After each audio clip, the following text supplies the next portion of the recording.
when policies are passed at international level, climate change convention, the Paris Agreement, it ends there. And I know the Paris Agreement ended there. It can't be implemented in Kenya without passing through this parliament. And so the role of parliamentarians is not only to pass that law, but they must follow. They are the representatives of the people at the local level. The unique thing with the Paris Agreement, apart from the previous ones, is it is recognizing the devolved the systems of government. It recognizes the people, and so that huge role in terms of implementation is very important. Providing oversight, and now when that translating those policies into laws is very important, and more importantly, allocating resources when they come, whether at international level or at national level. And we want to work together, including holding the executive accountable, and we are beginning the journey together. Let me mention that the Paris Agreement, or this meeting, this summit, is not an end in itself. In fact, it's a stop of the journey we are walking. There will be more processes, and I believe we shall work together. And thank you, Speaker. Thank you, Moses. And thank you, Honorable Kadhambi, for really organizing, and the chair of APCAN for really this momentous occasion. We believe that working together, avoiding fragmentation, will ensure that we have a very strong African position, strong African voice at international level, which has lacked for many years. I thank you. Thank you, Pakja. Thank you for your solidarity. We'll be keen to ensure that there is continuity from the conversations in Midrand, Nairobi, and again in the National Assembly chamber, and that these resolutions will find their way to the General Assembly and to COP28. Yesterday, the United Nations Secretary General, in his speech, said that every citizen in this planet must have access to early warning systems. We have the United Nations Office for Disaster Risk Reduction. We have the Regional Office for Africa, the Chief of the Regional Office for Africa, Mr. Amjad Abashar. Mr. Abashar, the floor is yours for 5 minutes. Thank you, Moderator. Good morning, everybody. First of all, let me thank the Honorable Speaker of the Kenya National Assembly for giving me and my organization the privilege to say a few words to this distinguished members of the Parliament. The climate emergency, of course, is the biggest economic, social, and environmental threat facing the planet and humanity. I think my colleague there aptly put it as we have to adapt or die. Climate-related disasters have almost doubled compared to the previous 20 years.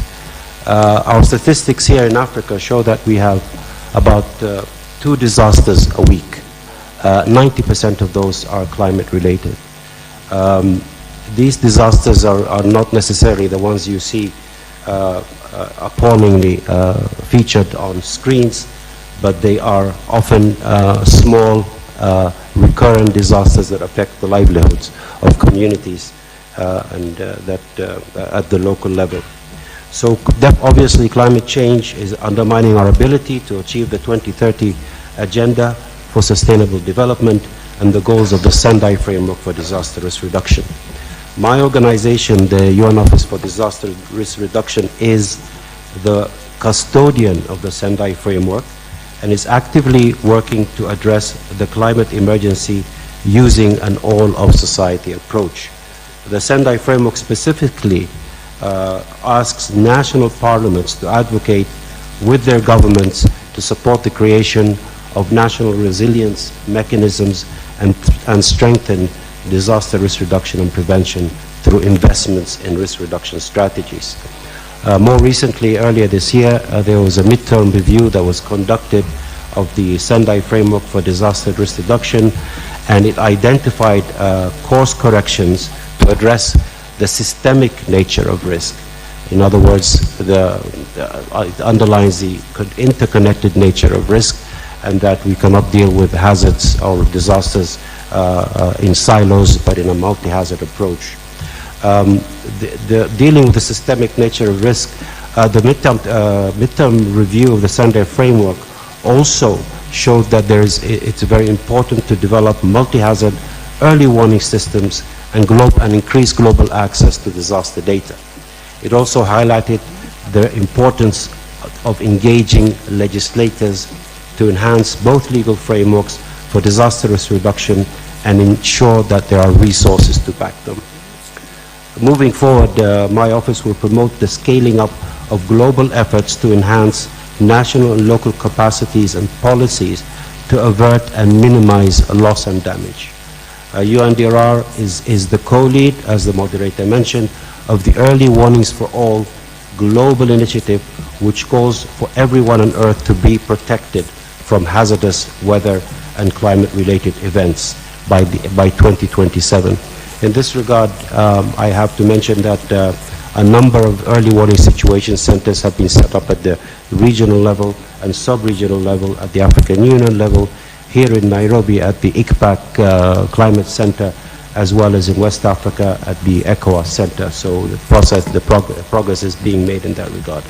So UNDR is also promoting the scaling up of what is called the comprehensive risk management approach. Comprehensive risk management assists governments in pursuing integrated approaches, and importantly by breaking artificial institutional silos between disaster risk reduction and climate change adaptation. This is critical for development planning and should be integrated across both national and local DR strategies and national adaptation plans. So with this in mind, the Sendai framework does urge parliamentarians to prioritize climate action through the comprehensive risk management approach, not only to create policy, but also to allocate resources to ensure governments are well prepared to reduce risks. This includes the introduction of new or revised DRR legislation, the development of national and local strategies. I understand that this Kenya Parliament has recently adopted a disaster risk reduction bill, which is a very welcome news, and also to focus on increasing financial resources for disaster risk reduction budgets. So in order to help in a practical way parliamentarians in this process, we have created a practical toolkit that offers 10 specific actions to effectively shape and implement disaster risk reduction policy, legal, financial, and oversight frameworks. The toolkit calls for the integration of disaster risk reduction into development plans and initiatives that address climate change adaptation, by ensuring that it's also mainstreamed through both legislation and budgets. So as we move forward, it's crucial that we collectively strive to implement and advocate for climate and disaster resilient policies and strategies that contribute to sustainable development, disaster risk reduction, climate adaptation, and climate mitigation. So I'd like to invite parliamentarians to put nature, people, lives, and livelihoods at the heart of climate action, to support policies that combat climate change, safeguard the environment, and create a sustainable and prosperous future for all people, including here, especially here in Africa. Thank you, moderator. Thank you, Mr. Speaker. Thank you very much. Mr. Speaker, allow me now to bring the politicians on board. We have a number of delegations, and in the customary parliamentary tradition, I'll read out the delegations. If I read out your country, you could stand, and then we can acknowledge you. In the Kenyan Parliament, we do not clap, and we do not make other unnatural sounds. We stomp. We stomp on it. So stomp on it when we call out the delegation. We have a delegation from Zambia. Zambia. Thank you, Honorable. We have a delegation from Uganda. Very strong delegation from Uganda. Very, very strong delegation from Uganda. You're welcome. We've got a delegation from Egypt. Egypt, you're welcome. You'll be taking the floor shortly. We've got a delegation from Mali. Mali has registered. I believe they're around. We've got a delegation from Sierra Leone. Sierra Leone. Yes, and indeed the president of Sierra Leone has been with us since the summit started. We've got a delegation from Guinea. Guinea, Guinea, you are welcome. You're welcome. And for information, if you need the translation services, there are certain, there's an area that is reserved for French speakers with the necessary translation devices. We've got a delegation from Namibia. Namibia, you're welcome. We've got a delegation from Nigeria. Nigeria, you are welcome. We've got a delegation from Gambia. The Gambia, welcome. We've got a delegation from South Sudan. South Sudan, you're welcome. We've got a delegation from Ghana. Ghana, you're welcome. Dr. Mafo will be moderating some of the sessions. We've got a delegation from the East Africa community, the EAC. You're welcome. And Sankok is back in this chamber. And Babu Owino is not here today. You're welcome from the EAC. We've got a delegation from the Africa Union and Pan-African Parliament. Members of the Pan-African Parliament, I saw Esther Passaris, and I think Esther has gone for another meeting. Last but not least, Professor of Pan-African Parliament.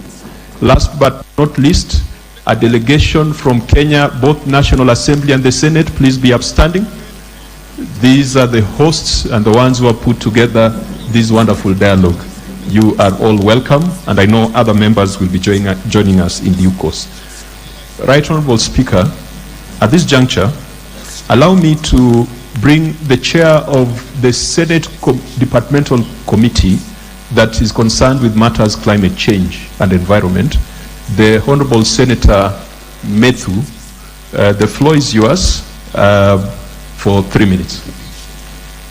Thank you very much, our moderator, Right Honorable Speaker Amazon, no, I'm used to Amazon Kingi.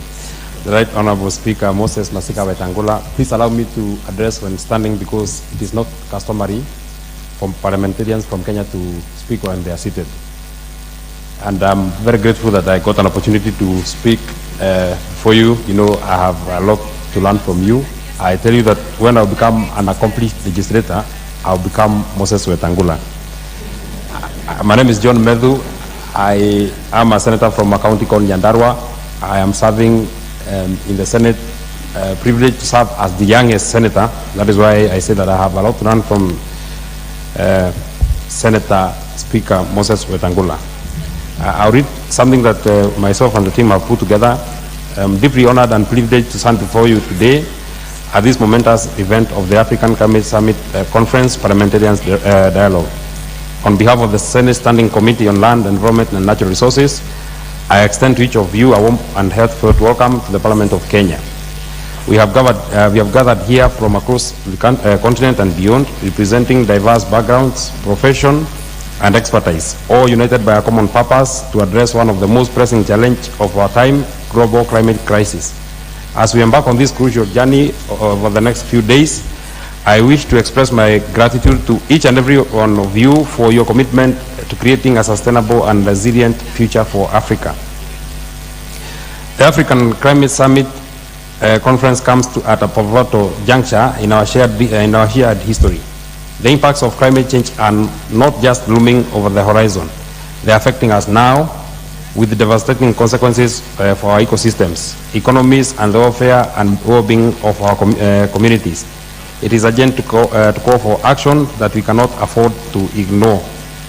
Our gathering here signifies our collective determination to address these challenges head-on.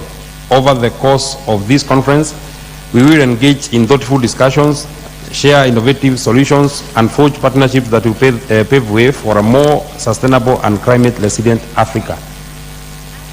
The issues before us are complex, but we are equipped with the requisite expertise and determination to find solutions.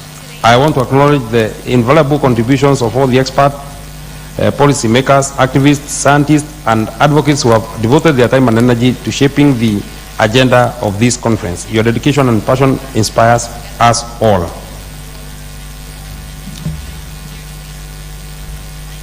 Mr. Speaker, sir, listening to the commitments that were made by the head of state and governments at the summit yesterday, Africa has a moment of exploiting and seizing the opportunity for an African-led solution on climate change. As parliamentarians, therefore, we must stand up for our people. We must stand up for our continent. Resources must follow the intent shown by the heads of state and governments, and this would need the collective effort of all of us seated here today. The chair of the session mentioned that we need to do the laws that will follow the intent that was shown by the in the summit. Policies must align to the declarations that are made in this particular summit, and we are able to deal with the policies. I would like to challenge you, my fellow parliamentarians, to pursue the route of bringing up to date your respective climate change acts in your countries, so as to assist in dealing with the current challenges that you are facing and dealing with the climate change and its mitigation. The committee that I chair in the Senate, which is fully mandated to consider all legislation and bills touching on climate change, very recently was able to process and bring up to date a bill forwarded by my counterpart in the National Assembly, namely the Climate Change Amendment Bill, National Assembly Bill number 42 of 2023. And the members of my committee, most of them are in this particular gathering. Honorable Speaker, you appreciate that the members of the Senate the members of that particular committee had less than 5 days to conclude their business, and they put their foot forward. I'm very proud of the members of the Standing Committee on Land, Environment and Natural Resources of the Senate that I chair. The bill which I urge you to emulate and made amendments to the existing Climate Change Act to ensure that we regulate carbon markets, align with international commitments, engage a broader range of stakeholders, and support Kenya's emission reduction goals. We are available for support to ensure that we are on the same page as a continent for Africa, and I'm happy that we are engaging with chairs of other parliaments who are here. I've had a conversation with the delegation from South Sudan on what we can be able to do so that we share experiences. In the spirit of inclusivity, let us remember that the effects of climate change know no borders and affect all people, regardless of their background or circumstances. We must prioritize equity and justice in our discussions and actions, ensuring that the most vulnerable among us are not left behind by ensuring effective public participation. Ladies and gentlemen, as we embark on this journey together, let us remember the road ahead may be challenging, but it's not insurmountable. Our collective efforts can and will make a difference. Let this conference be a turning point in our fight against climate change, and let us emerge from it with renewed hope and a clear roadmap for a sustainable and prosperous future for Africa. I thank you all very much. Thank you, Senator Methu. Kenya is, as a bicameral parliamentary system, the chair of the Standing Committee on Matters, Climate Change and Environment in the National Assembly, in whose chambers we are today, is a Honorable David Gikaria. We call him Gix. He's a prolific footballer. Gikaria, the floor is yours for 3 minutes.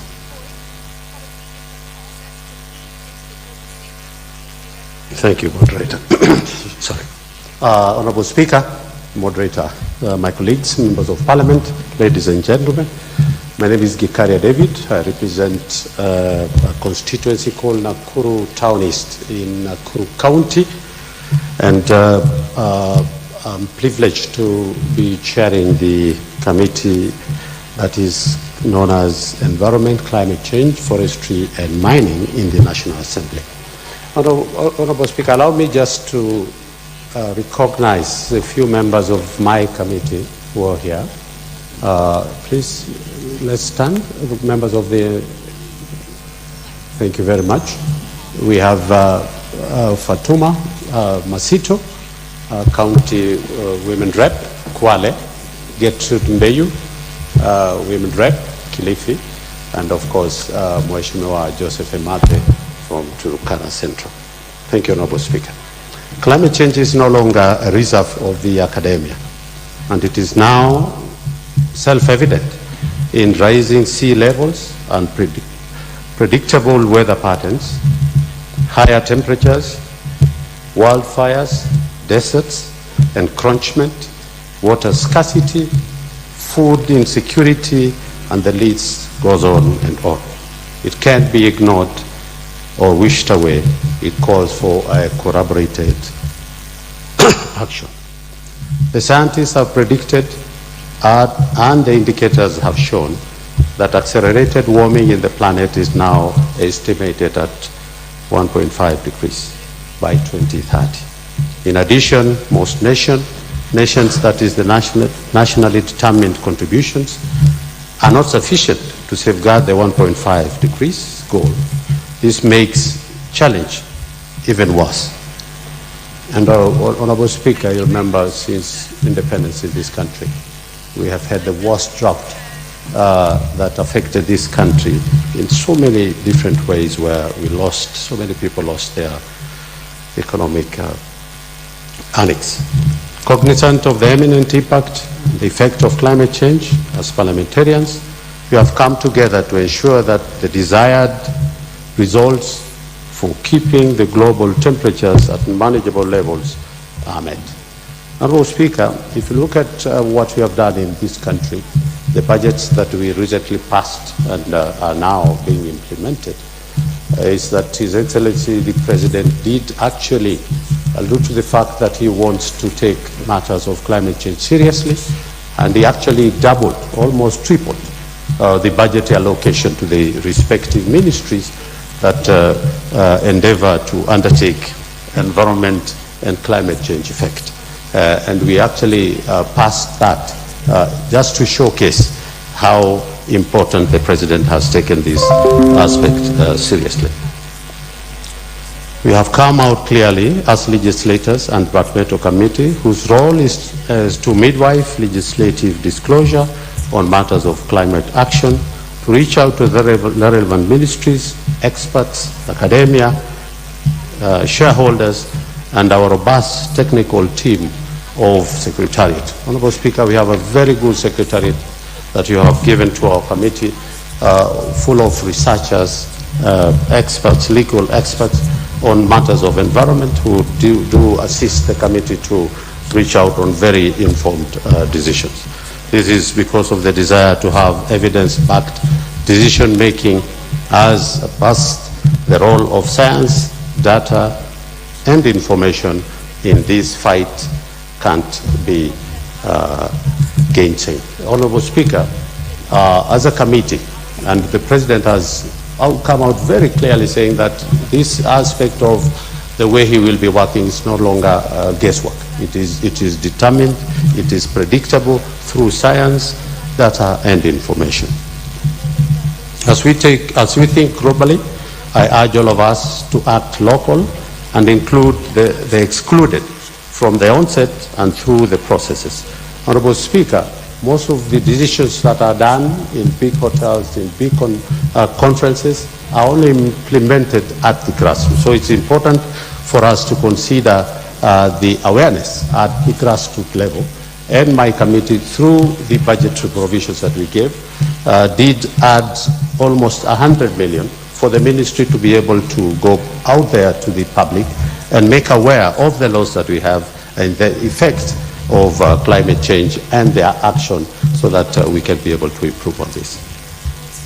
At the peak of this climate issue is our President, who is the chair of the Climate Change Council of this country. And Honorable Speaker, you remember we did, the President appointed the council members, and they were approved in Parliament. Unfortunately, because of a lot of litigation, the council has not started working, and this is a very key council that will address and take charge most about these climate change issues. Today, as we speak, the African continent, as legislators, will look on our mandate and roles of legislation, oversight, representation, and the budget-making process. Let us fit our purpose to the roles of the people in the climate action agenda. By so doing, ensure it's very successful. As I conclude, Honorable Speaker, we must keep reminding each other that with the courage to begin and the discipline to stay the course, victory becomes a matter of time. Thank you, Honorable Speaker. Thank you, Honorable Gikaria. As you said, we act local and include the excluded. The Malawi delegation is present. I had excluded them, and I want to include the excluded. Malawi, feel welcome. I think it's also noteworthy to recognize the United Nations Environment Program, UNEP. They are here. Please be upstanding, UNEP delegation. UNEP delegation. The UNEP is resident in Kenya, and you should be part of our activities here at the National Parliament. Conrad Adenua Stifter. Conrad Adenua. Anja Beretta is leading a strong delegation, and Anja will be moderating some of the sessions. Allow me, honorable members, to bring Jacqueline Amongin, member of the East Africa Legislative Assembly and the chair of the Africa Parliamentarian Network on Climate Action. Jackie, the floor is yours for 3 minutes.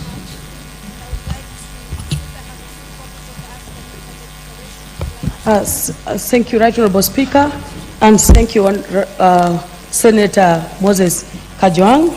I've already been introduced, but allow me to take this opportunity as the chair of the African Parliamentarians Network on Climate Action to introduce some of the executive members who are amidst us. I think I see Honorable Mutinta from Zambia, Honorable Agnes from Namibia, Honorable our Secretary General, Dr. Emmanuel Mafo from Ghana, and Senator Kajwang from Kenya. I would also like to make a recognition of the MEP standing for recognition, and definitely representing Uganda. Uganda is already recognized, so allow me go directly into my simple statement. I would like to be humbled to be standing in the legislature of Kenya Parliament. This is a parliament that has made history in Africa, because today we are talking about the role of Parliament in championing climate action. And out of all the 54 countries that we have in Africa, it's Kenya that came up with the first act of Parliament on climate change in 2016. Therefore, Kenya, Right Honorable Speaker, stands as a pace setter for the rest of the African countries, but also globally. The Africa Climate Summit stands as a testament to our collective resolve as a continent to take proactive measures in the face of ever-accelerating climate emergency. This parliamentarians dialogue serves as a platform for all stakeholders from across our diverse nations to come together, to share insights and to forge our pathways towards ensuring sustainable and resilient future we all aspire to. Our presence in Nairobi is not just a meeting of minds, it is a meeting of ideas, a catalyst for action, and a forum where innovative solutions can take root. It represents our determination to act decisively, to harness our legislative powers, and to collaborate across borders and all spheres for the betterment of our planet and our people. Throughout the course of our dialogue here, we will delve into critical issues ranging from leveraging our renewable energy potential to climate adaptation, mitigation, strategies to sustainable development, green economies, and protection of our precious ecosystem, including restoration of our degraded land. As you are aware, 132 million% of our African land, cropland, is already degraded. Therefore, as legislators in the continent, we have an uphill task as champions on areas in regards to climate change to explore how we can play a pivotal role in driving climate action at the national, regional, and international level. Aware that this is not just the first meeting that we've had in Nairobi, we've had a series of meetings, and we've come up with statements that at the end of this meeting will be a release for our parliamentarians' engagement in Nairobi. Aware that in the rest of Africa, only 4 countries so far, including Kenya, Uganda, Ethiopia, and Nigeria have come up with climate-related policies, and those that have been actually taken up as assented to by the different governments as acts of parliament. We cannot continue this championing without putting our legislative role, oversight, at the forefront. I therefore call upon the rest of the countries to follow suit and ensure that even as we are going to a just transition, we are able to address the legislative gaps in our countries in order to allocate, to appropriate, and to legislate for all climate-related issues. As parliamentarians, the Pan-African Parliament has already, a parliament that I served representing Uganda for 10 years, is already working up on a model law, which I think can be replicable in the different countries. But as I stand here as the chair of the committee of my regional parliament of climate change, we are also tabling a bill in the regional parliament to make sure that at the end of the day, an act on East African climate change becomes history. As parliamentarians, we bear a profound responsibility to represent the interests of our constituents and to act as stewards of the environment for future generations. The climate crisis, in all its complexity and urgency, demands that we look beyond our current horizons and confront the long-term consequences of our actions or inactions for future generations. Our children, Right Honorable Speaker and honorable members, will bear the brunt of the decisions we make today. And I want to quote Frank Fanon. He once said that every generation must, out of relative obscurity, discover its historical mission and either betray it or fulfill it. And we have the mandate. It's now our time in this climate challenge to either fulfill our mission as legislators in the continent or betray it. Thank you, Right Honorable Speaker. Thank you, Honorable Amongin. Our next speaker is the Deputy Chair of the Foreign Affairs Committee in the Egyptian Parliament, and she is a former president of the IPU Forum of Young Parliamentarians. Honorable Sahar Al-Bazar, the floor is yours. Thank you, Mr. Moderator. Honorable Speaker, fellow parliamentarians, I stand here before you as young parliamentarian, representing the hopes, dreams, and urgent concerns of our generation. As we gather here for the parliamentarian dialogue during the Africa Climate Summit, we do so with a sense of responsibility, not only for our nations, but for also the very planet that sustains us. Our generation is aware of the pressing challenges posed by the climate change. We have grown witnessing its devastating impacts on our communities, economies, and ecosystems. From extreme weather events to food insecurity, from rising sea levels to displacements of citizens. The climate crisis is not a distant threat, but it's a stark reality that affects us all. Yet, we refuse to be passive victims to this crisis. We demand actions, and I am here to articulate our needs and expectations from international community for a just climate financing, as nations with heavy debts will face slow green transition. Therefore, I would like to draw your attention and officially launch the Ubuntu Initiative for Climate Financing. This initiative has been started by 4 young parliamentarians from lower middle income countries, Ghana, Senegal, Egypt, and Indonesia. We chose the name Ubuntu, which is a South African phrase, which means I am because you are, which signifies the importance of working together as humans in facing climate change risks. The initiative has been supported by more than 45 countries from the global south and Ukraine as a lower middle income country. We are addressing the IMF and the World Bank with 3 key requests. The first one is more debt swaps for climate with special focus on adaptation. The second one is immediate suspension of IMF surcharges, which is an additional charges on top of basic interest rates, creating unfair burden on countries.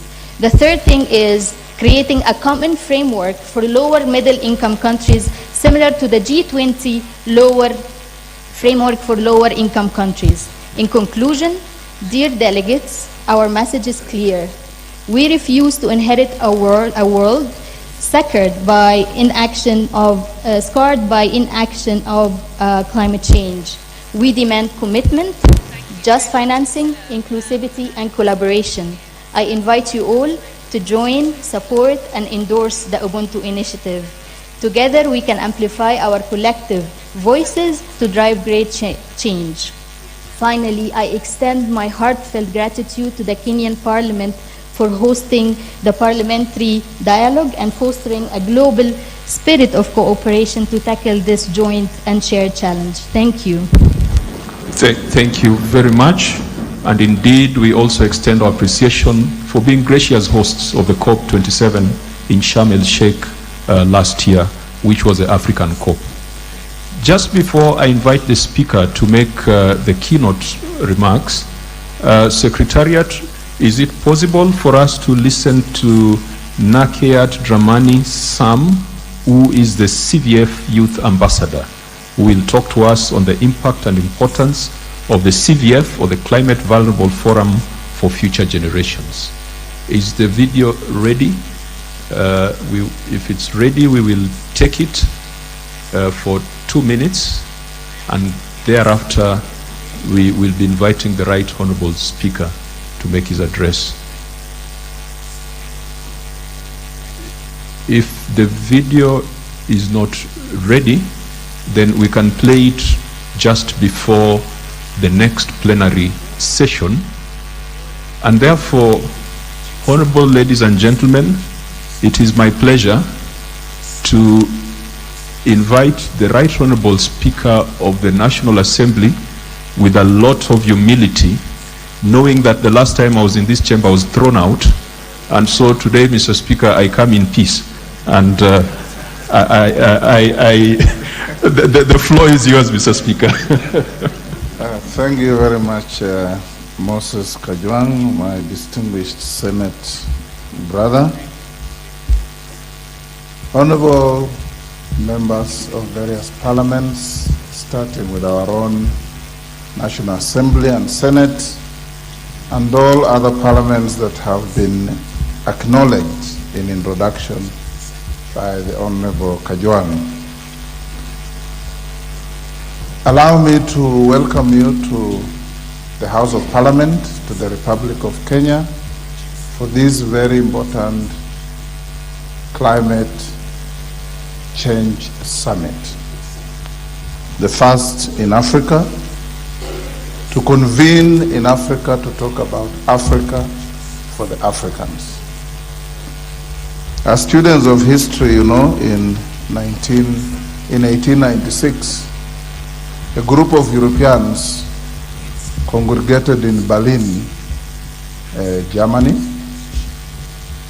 and called themselves the Berlin Conference, sometimes called the Congo Conference. These Europeans decided to share Africa. They called it the Scramble for and Partition of Africa.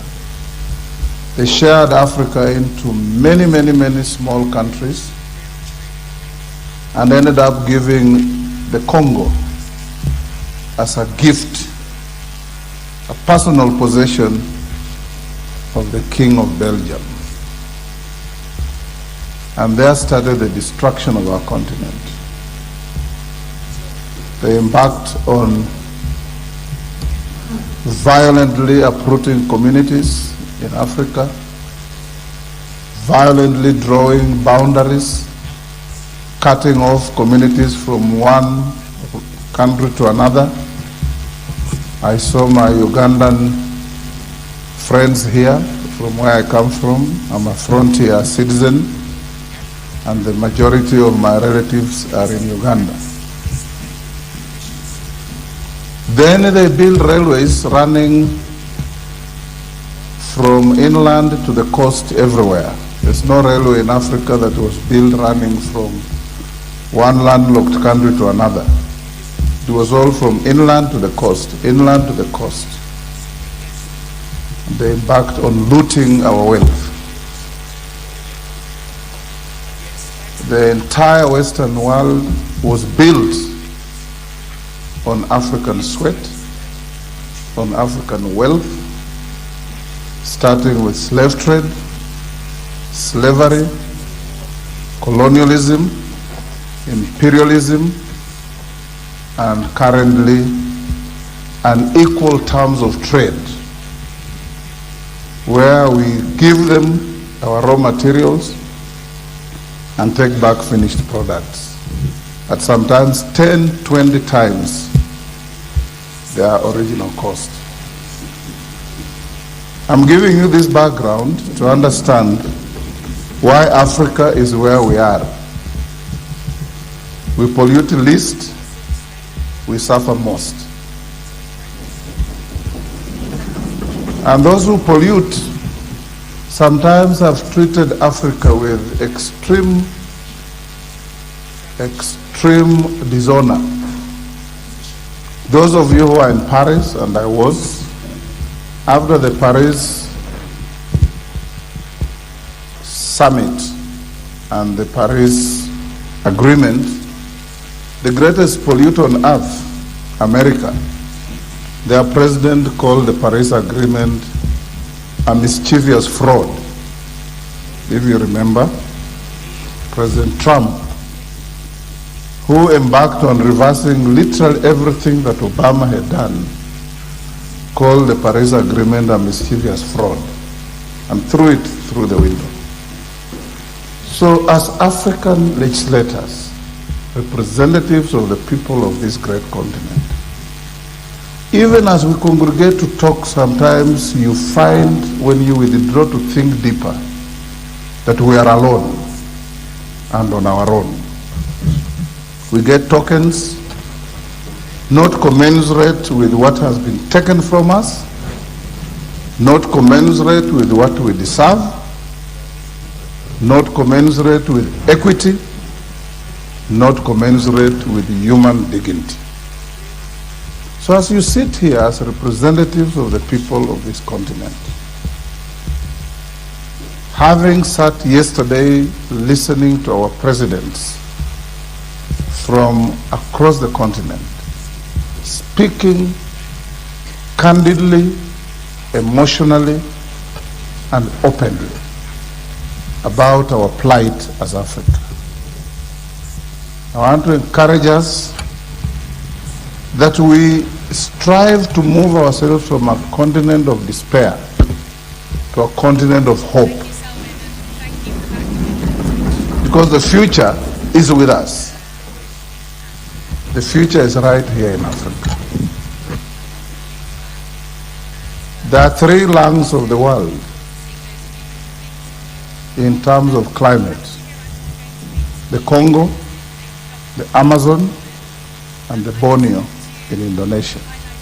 But the Congo is the biggest, the richest ecosystem, and if we protect it, its catalytic effect on many other parts of Africa will be felt. Africa is a continent that has been for many years been an object of pity by those who put us where we are, and an object of hopelessness. But nobody will spring us from that despair and hopelessness except ourselves. You are told yesterday that all the commitments from the developed world about adaptation funds, mitigation funds, and all these climate change issues have never been met to the full, sometimes not even 50%. So we must be innovative as Africans. We must think differently as Africans. If you go to your villages, there are stories that you'll be told by villagers who have never gone to anybody's school, but when you listen to them, the conclusion is there is climate change. You'll be told there used to be a big river here, and all you see is a dry gully. You'll be told there was a forest over there, and when you look there, there's no forest. Honorables and esteemed guests, my name is Nakia Dramani Sound. I'm 11. We can listen to it. Maybe it can come later. Honorables and esteemed Please, guests, Secretariat, my let name it come is later. Nakia Dramani Sound. Yeah, let it come later. Sorry, Mr. Speaker, sir. Thank you. So you'll be told there was a forest there, and when you look, you see no forest. You'll be told we used to do things this way. For those of you who have lived as long as I have, in the 90s, in the 80s, in this country, in the western part of Kenya, for those of you who come from the west, because our ecosystems are a bit different. By the last week of February, you planted your maize whether there was rain or not, because you knew by the first week of March there is rain.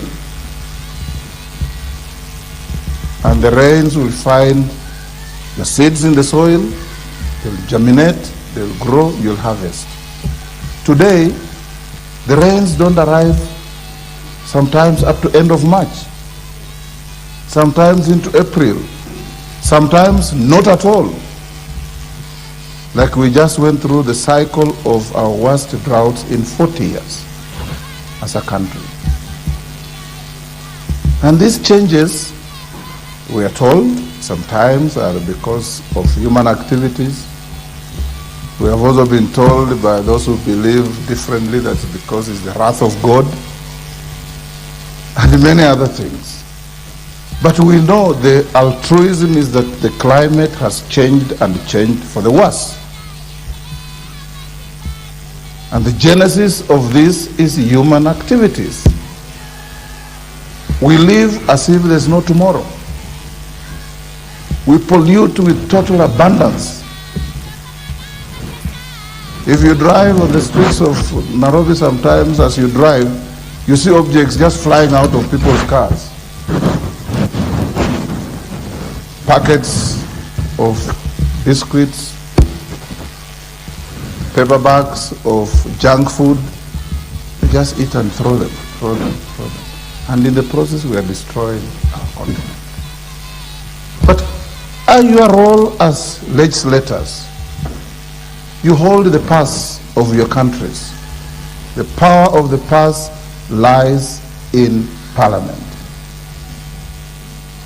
Whatever it is that we want to do, you must stamp on the appropriations of our resources.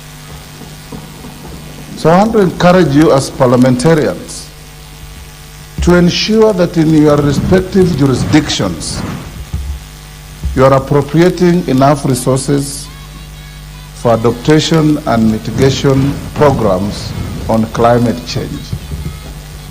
And it's been shown in parts of our country here, where rivers had run dry, you plant appropriate trees, within 2-3 years you have permanent streams running. So it can be done. Let's have our priorities right. Yesterday you heard our president telling the congregation that we have had to distort our budget because the number of children we must feed in school has grown from 1.5 million to 4 million. When you divert that money, something else suffers. You are told yesterday in the summit there by none other than Antonio Guterres, the Secretary General of the UN, that the world is so inequitable that we have multilateral financial institutions running the world, lording over the world, with colonial archaic structures, where as our president said, an African country borrowing from the World Bank, IMF, or all those institutions, you pay 10, 20 times higher than a poor European country. We want equity. And we want those who put Africa where we are to pay for it. Because human history must respect reparations for wrongdoing. Those who stole our gold, those who stole our timber, those who stole our everything must be brought to the table to talk about reparations. Because we are not suffering because of our wrongdoing. We are suffering because we are collateral damage to misconduct of others. And that is what, as legislators, you must not shy away from talking. Fidel Castro once told the Americans, we have your debts, yes, we owe you money, but we can't pay, won't pay, until there is justice, fairness, and equity. We probably will not be that extreme, because we are governed by international instruments of borrowing and lending and all this. Then you have the Paris Club that will call you to humiliate you and call you are a failing state. Then you have all manner of descriptions, highly indebted poor countries, emerging countries. Today you are emerging, tomorrow you are highly indebted and poor. You know, they sit in Washington and decide what tag to put on you as an African country. And the tag they put on you determines whether you access credit or not. So Africans must come together. Africans must speak one language, one voice to protect our continent from the ravages of climate change, but above all, from those who cause this climate change from other places that you suffer most. We had a sad story in this country, honorable members, in the last drought and food shortage, of a woman in Mombasa who had absolutely no food. And her children were there staring at her as a mother. And the children must eat something.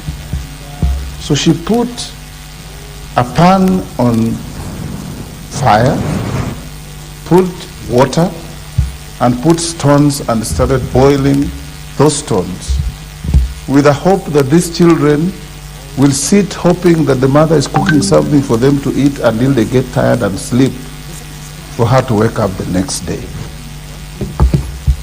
That is our mother Africa. And I want to assure you, members of parliament, there are no angels out there that are coming to solve the problems of Africa. It is ourselves. And we must learn from each other. Kenya has passed a very progressive climate change bill that has been ascended to.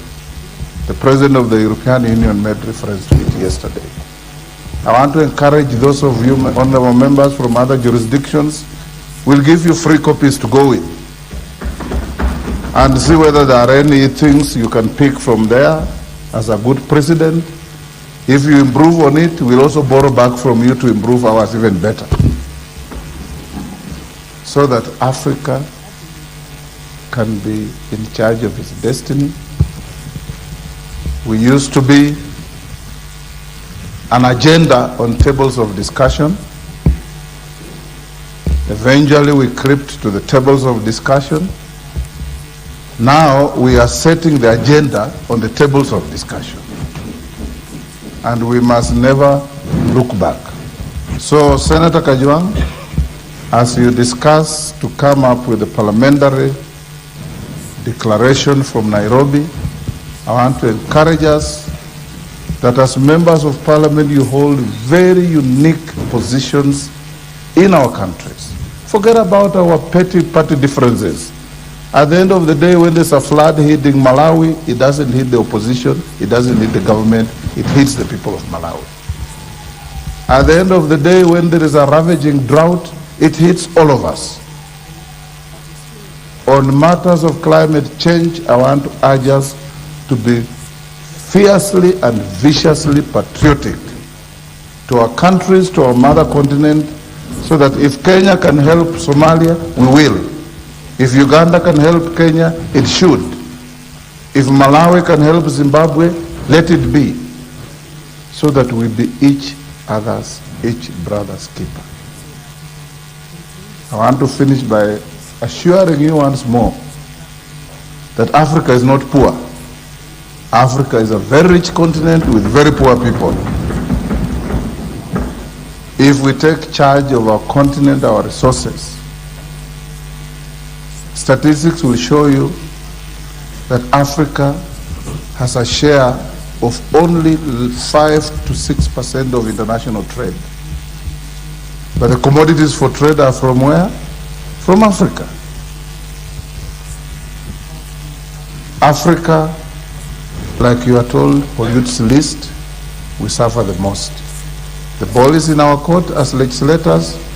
Let's rise to the occasion. Let's join our heads of state and work together for our continent. For our friends from Europe, these are the hard facts that are available in history. They are not mine. Let's work together and alter the wrongs of history. You know, for Kenya and Tanzania, you know, when they were doing that madness in Berlin in 1918, Mount Kilimanjaro used to be in Kenya. Until Queen Victoria gave it to Prince Ferdinand as a birthday gift. See how they have played with our resources? But in Africa, we agreed our boundaries at independence are our boundaries. We shall never raise those issues. But they're part of our history. God bless you, honorable members. Discuss our continent and let's build our continent, because nobody else will build it except ourselves. Thank you. Thank you, Mr. Speaker. If there was need for a standing ovation, this was it. The Right Honorable Speaker, thank you so much for setting the tone. And the Speaker has made it clear that we are not here to sugarcoat or to pussyfoot. We are here to be bold and even revolutionary. Because if we fail to, then this climate crisis will be noisy and messy. And there'll be casualties. I think that brings us now to a good stage to allow members of parliament to have a conversation. At this point in time... Chair, you can allow me to retreat to my chamber and do some work? Mr. Speaker, will allow you, but we will call you later on when the Honorable Charity Chepkwony Kathambi will be reading the resolutions. Yes. And I know we are discussed, and thank you for accepting. And I'm hosting you for lunch, all of you, at the Parliamentary cafeteria.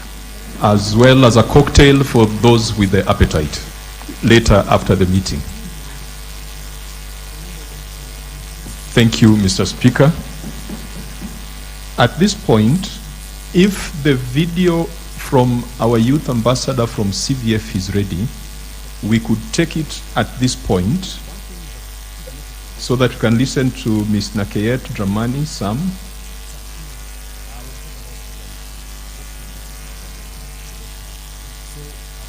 Secretariat, please assure me that it's coming up, otherwise we proceed to the next agenda.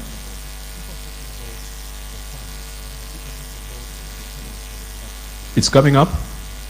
Okay, just we can be patient for a second.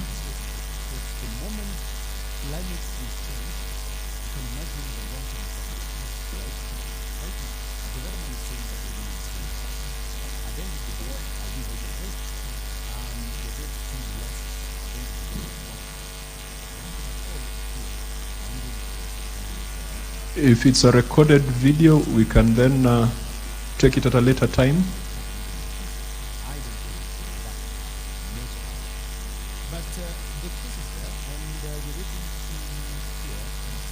Okay, just to make more efficient use of time, we will now go to our first plenary.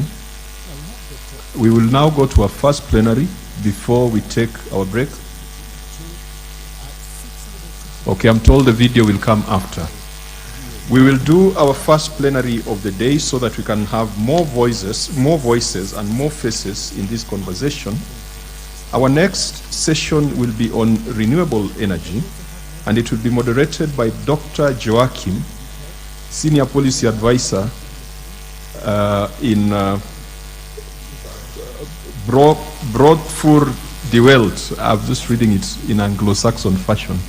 And I think Dr. Joachim will explain to us what the organization does. Is Dr. Joachim here with us?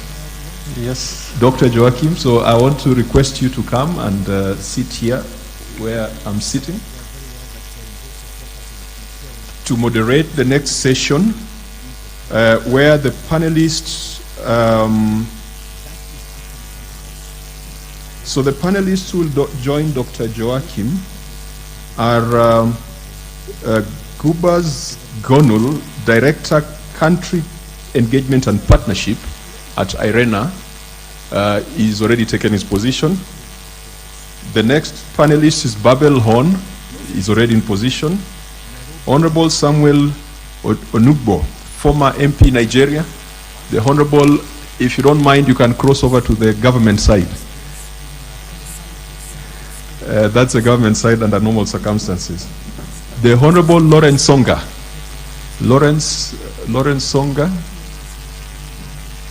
The Honorable Jacqueline Amongin is already in position. Honorable Saha Al-Bazar is already in position. The Honorable Senator Wahome Wamatinga, Chair of the Energy Committee in the Kenyan Senate. So I hand over to Dr. Joachim to moderate the next session.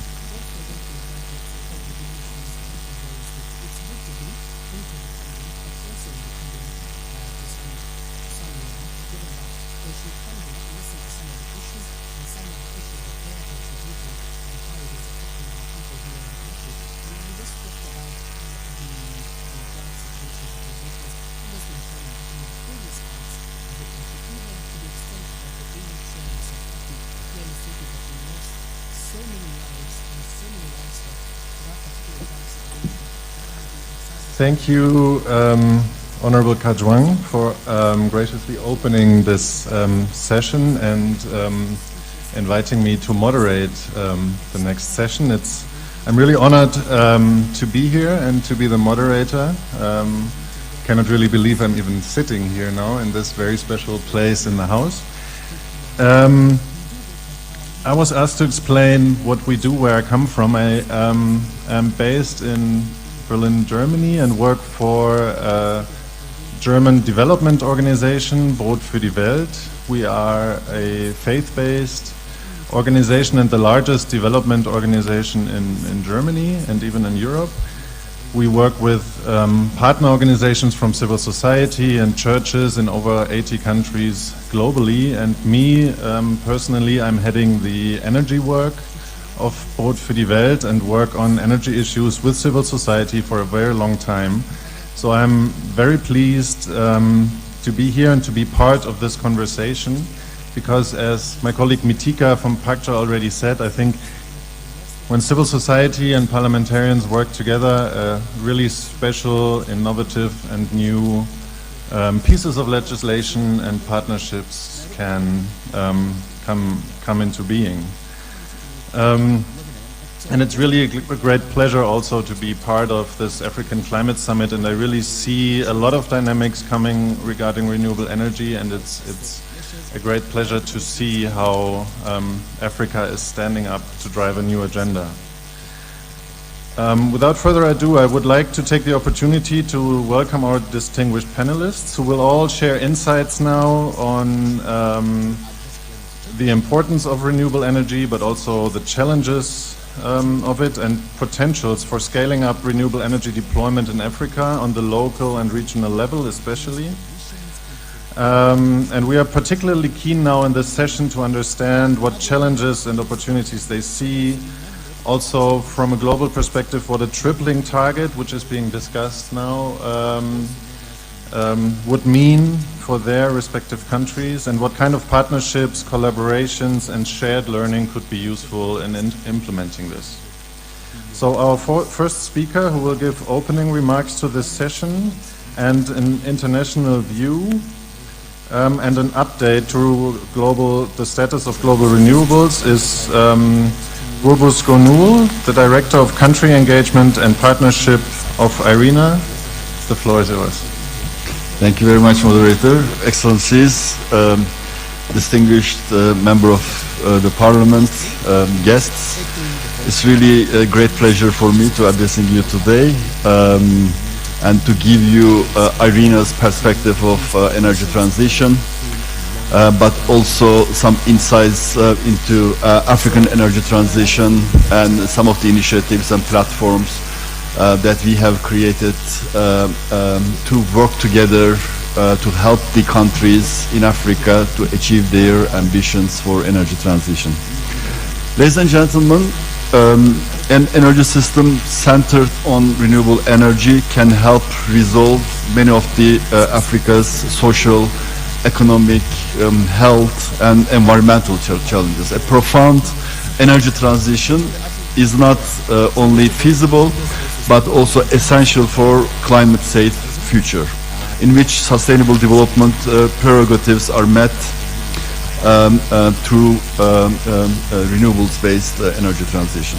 And renewables are key to overcoming energy poverty, providing needed energy services without damaging human health or ecosystems, and enabling and transformation of economies in support of development and industrialization.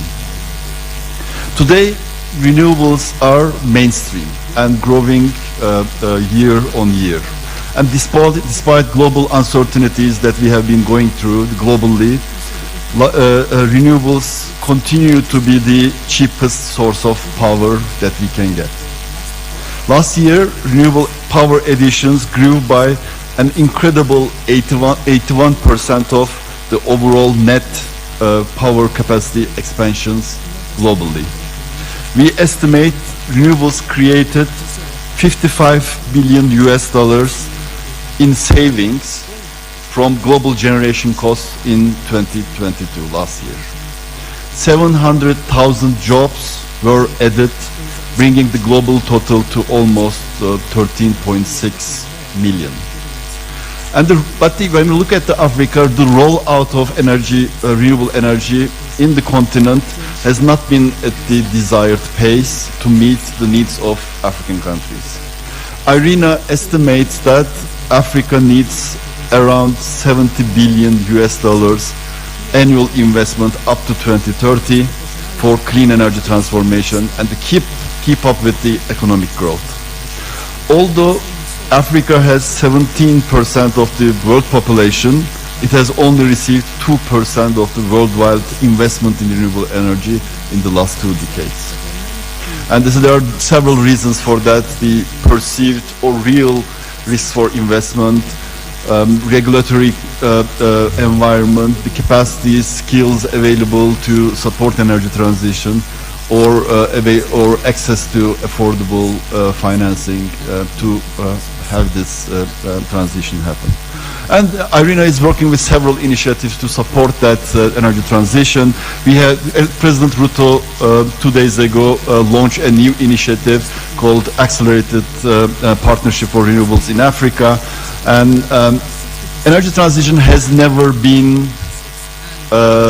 only for deploying renewables. It has also a much larger ripple effect for creating jobs, for stimulating economic growth, for creating resilient communities, and also to fueling green industrialization. Many of the speakers highlighted the importance of creating that value addition in the countries with the energy transition, and this initiative is very much focusing on those dimensions. And we are starting with the first cohort of 6 countries with high ambition for renewables, including Kenya, with this initiative, supported by Denmark, Germany, and United Arab Emirates, and several partners we work with.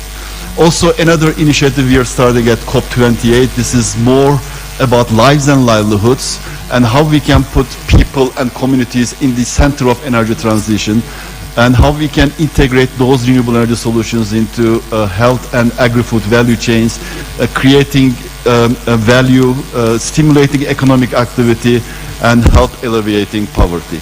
We have been closely working with the parliamentarians under the IRENA context. We have created platforms like Legislators Forum, Legislators Dialogue, having meetings, gatherings to hear from you, from the insights, and how we can promote renewables, because we consider parliaments and parliamentarians in the center of energy transition. They have a key role, and how we can create those structures to have a dialogue among parliamentarians, to share good practices, but also hear from you on the best way of taking forward energy transition discussions at the parliamentary context. And we are very much looking forward to deepening this dialogue.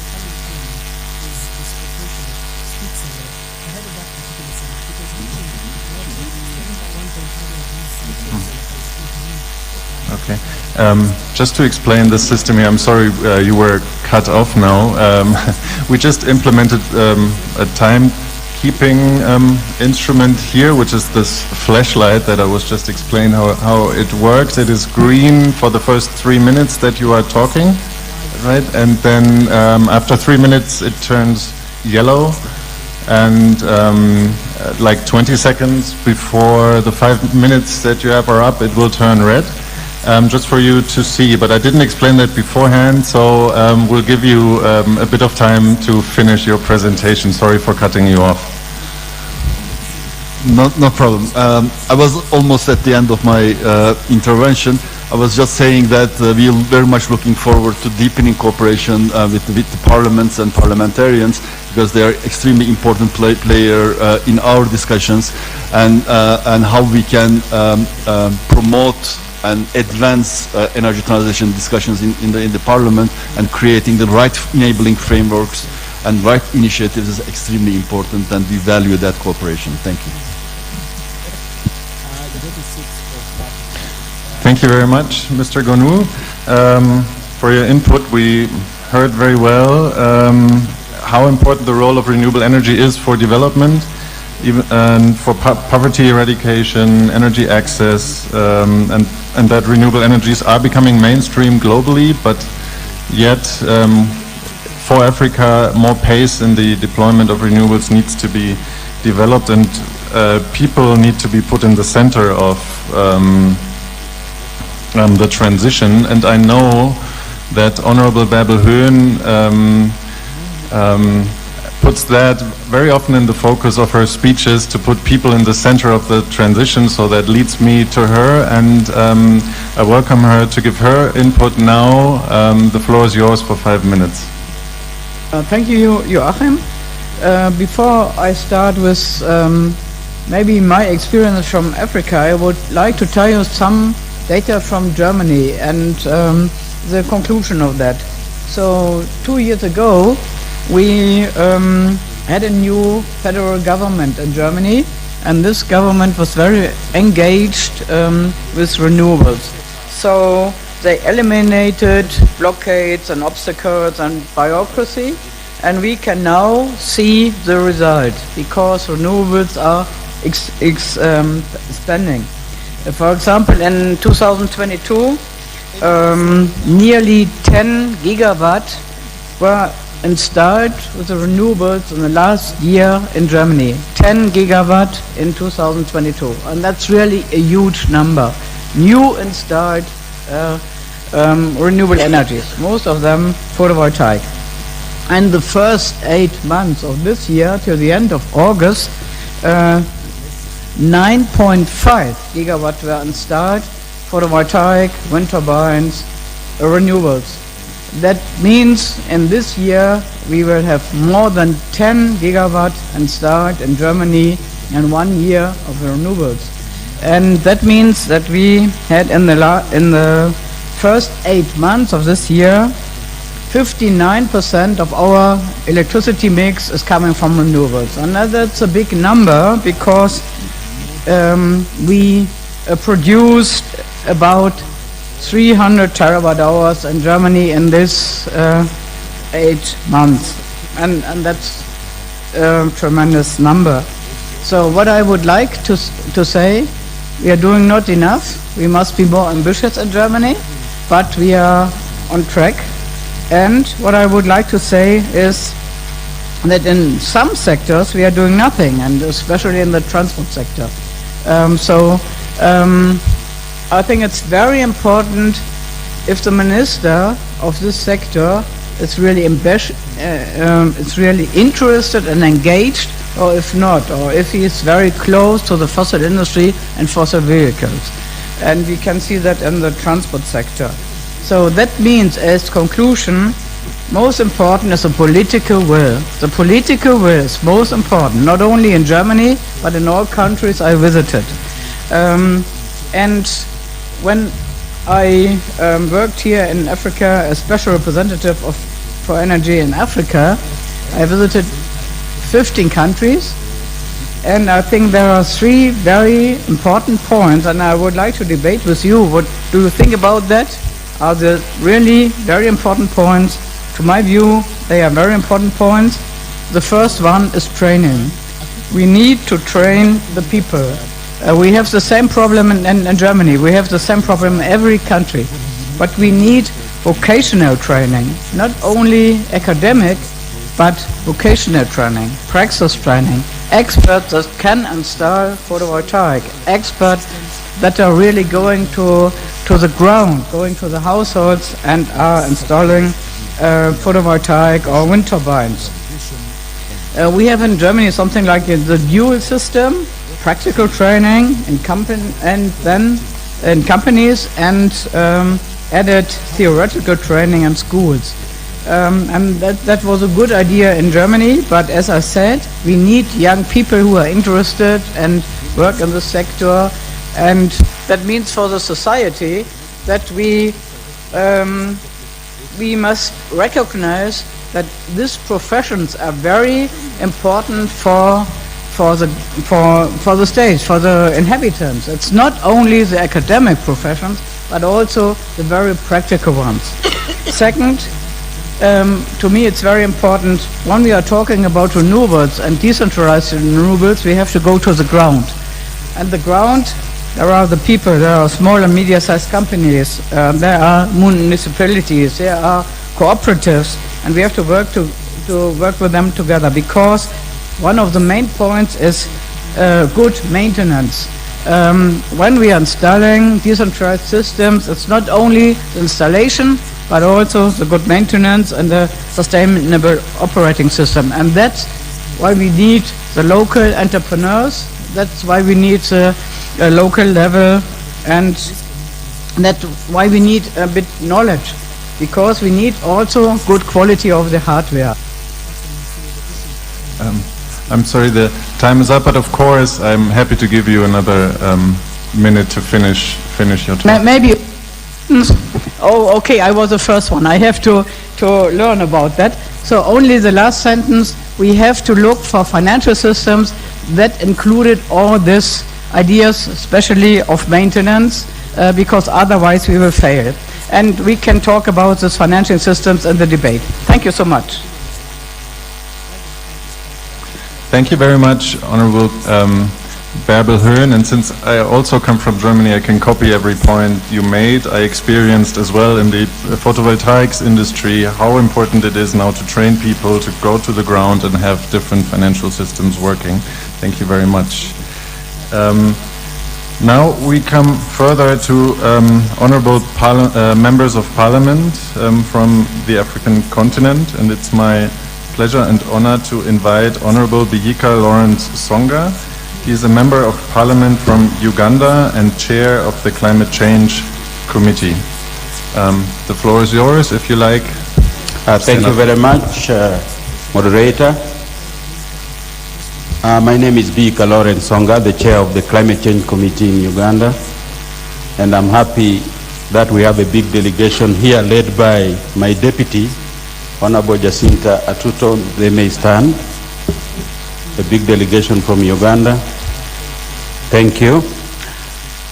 The 3 areas of my conversation: 1, is the focus of renewable energy and insight from my experience in Uganda, the opportunities and barriers or challenges to renewable energy in Uganda, and what and how regional and international support required for addressing renewable energy in Uganda, and also the meaning of renewable energy to me in Uganda.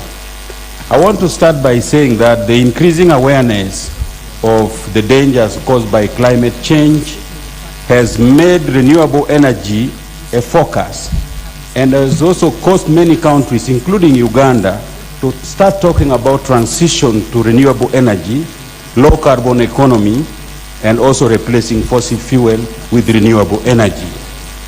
Agenda 2030, declared on 25th September 2015, the SDG with 17 goals gave the boost to renewable energy, if only issues to do with governance policies on renewable energy are implemented. Especially SDG 7 depend on quantity and quality of energy, and they are very key to the development of a country, but also quality of life, whether you talk about education, health, water, sanitation, security, industrialization, and productivity. Uganda has a substantial amount of renewable energy and evenly distributed in the country. And this includes wind with a speed of 2 to 6 minutes per second, hydropower capacity of 4,100 megawatts, but only installed about 1,000 megawatts. We also have solar, the average of which is about 5.1 kilowatt hours per meter square, and also geothermal, about 450 megawatts, but not well developed. Biogas, annual yields of about 50 million tons, and also peat, although some people don't treat peat as a renewable, but others consider so, about 800 megawatts, and this is equivalent to about 250 tons of oil equivalent. And we have also the biomass, which is majorly used about 90%, and with firewood of about 78.6%, charcoal 5.6%, crop residues of 4.7%, and cogeneration, renewable through cogeneration of about 1,650 megawatts. Now this is already a rich area for renewable energy in Uganda. But all this potential, if well developed, can generate about 7,200 megawatts of electricity. And if developed with policies and making access low, the cost to be low, but Uganda has the smallest per capita energy consumption in sub-Saharan Africa. Much as we are talking about the global consumption of 168,515 terawatts, but only Africa has 3%. That's according to the International Energy Agency 2010. Therefore, there are opportunities we can explore in Uganda to address renewable. First, Uganda adopted the roadmap with goals and work plans to scale up renewable energy. Also, Uganda believes in increased investment in renewable energy that would improve national grid supply, boost energy security, and advance sustainable development. Therefore, with all this support of the government, I call upon the international community to increase climate financing. We are also talking about giving us good price for carbon so that with our rich biodiversity we shall be able to address the issue of renewable. But we are also talking about debt swap because we... Yes, please finish. Most of the damage caused by climate change was caused by outsiders. So we are saying, can we cause a debt swap? Because that will make us to have a level ground. The high rate of deforestation is because we don't have alternatives. Therefore, these are issues that we need to address. The high interest loans, we need trade instead of loans. the dim energy. We need energy. We invest in energy, and it must reach the people, and it must be strong, reliable, and for industrial use. And also we need to invest in research and development, reliable energy infrastructure, and address replacement for renewable energy. For example, subsidies for kerosene can be used for renewable energy. These are our position, and we think if we can work together, we shall be able to scale up renewable energy in Uganda. After all, we are rich in biodiversity and we have high potential. Thank you very much. Thank you very much, Honorable Biyika Songa. I think your call was very much heard with the need for international climate financing, new finance instruments, debt swaps, and supports to be able to invest further in renewable energy to use the untapped potential in Uganda. Now I would like to hand over to Honorable Samuel Onigbo, former Member of Parliament from Nigeria and from the Climate Change Committee from Nigeria. Honorable Onigbo, the floor is yours. Thank you very much. Good afternoon or good morning, everyone. I would like to just say a few points based on the guidance I was given. First is to say that what we are doing in Nigeria is going to be part of the whole approach that Africa intends to adopt in tackling the challenges coming from both climate change and the issue of renewable energy. For instance, in Nigeria, with a population of about 223 million people, we know that less than 40% of that has access to electricity as a whole. And we also know that we have abundant raw materials. We have sun, we have water, and we also have wind. But we've not been able to get to that point. Let me also point out that over the years, for nearly a little over 50 years now, issue of electricity remained in the exclusive list of the Constitution. But I'm happy to announce that the 9th National Assembly, which I served in alongside one of my colleagues there, Honorable Bolus, we were able to amend the Constitution to remove electricity from where it was handled only by the federal government. We have not been able to push it down to the concurrent list, even to the point where local governments can get involved in it. So it's a major amendment. Following that, the 9th Assembly was also able to pass a revolutionary Electricity Act 2023, which was assented to by our president, who recognized in his inaugural speech that electricity will become more accessible and affordable to businesses and homes alike. Power generation should nearly double and transmission and distribution networks improved. We will encourage states to develop local sources as well, unquote. So in line with that, in a few weeks after that, the law passed by the National Assembly, 9th National Assembly, was assented to by President Bola Ahmed Tinubu, GCFR, just a few weeks, about 2 weeks after he assumed office. So we on a path to truly revolutionize the entire process. And I know that in one of the laws, it was made explicit in one of the sections that any law passed by the state, that is to tell you that it's been further strengthened, will not be either countered by the federal, because the states have not been given authority to be able to make laws on electricity and all that, including renewable energy.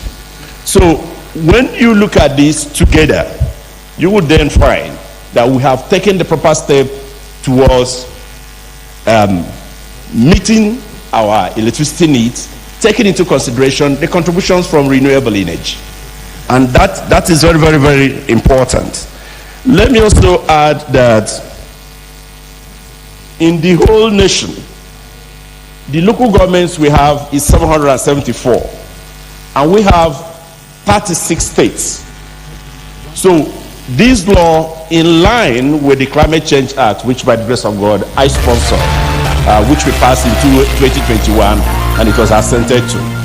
They are in line because in our Climate Change Act, we also provided for these subnationals to participate in national decision making by the council that is chaired by Mr. President.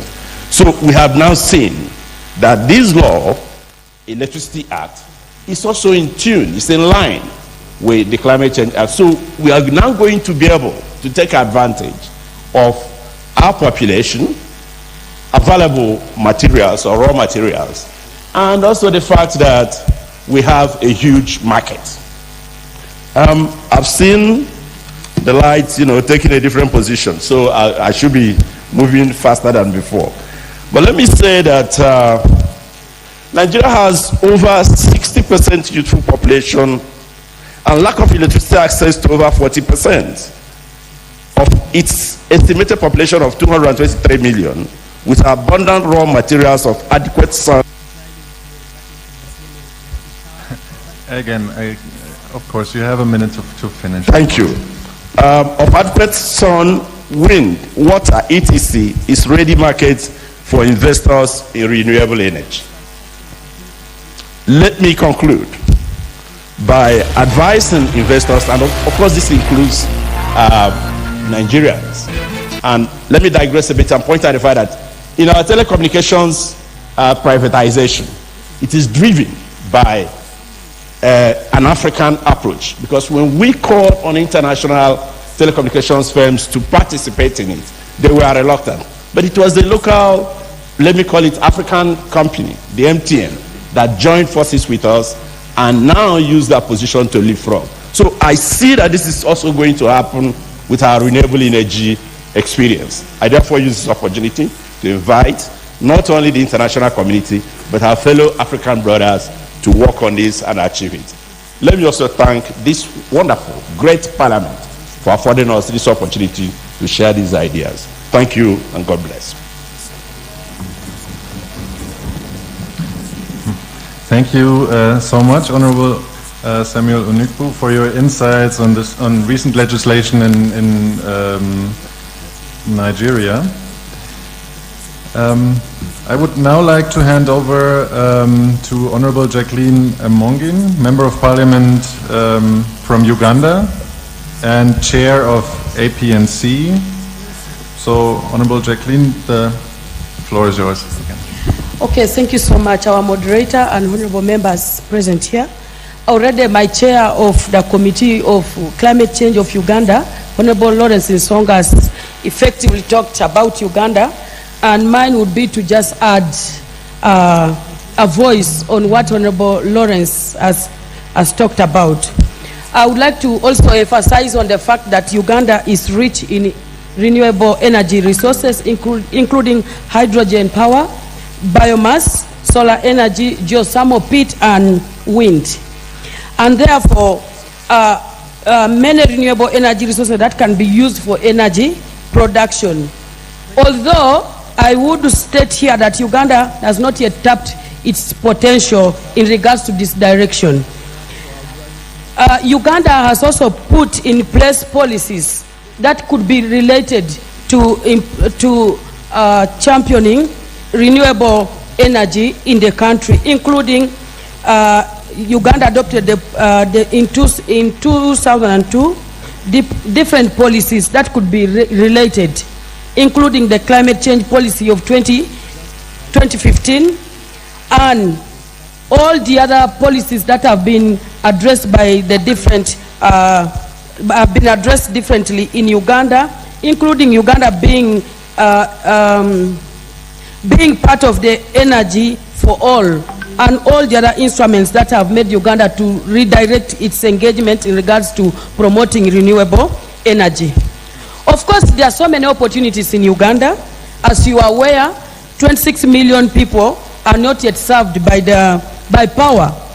And that gives Uganda a potential in terms of now promoting, instead of just powering Uganda, but powering going renewable as a country.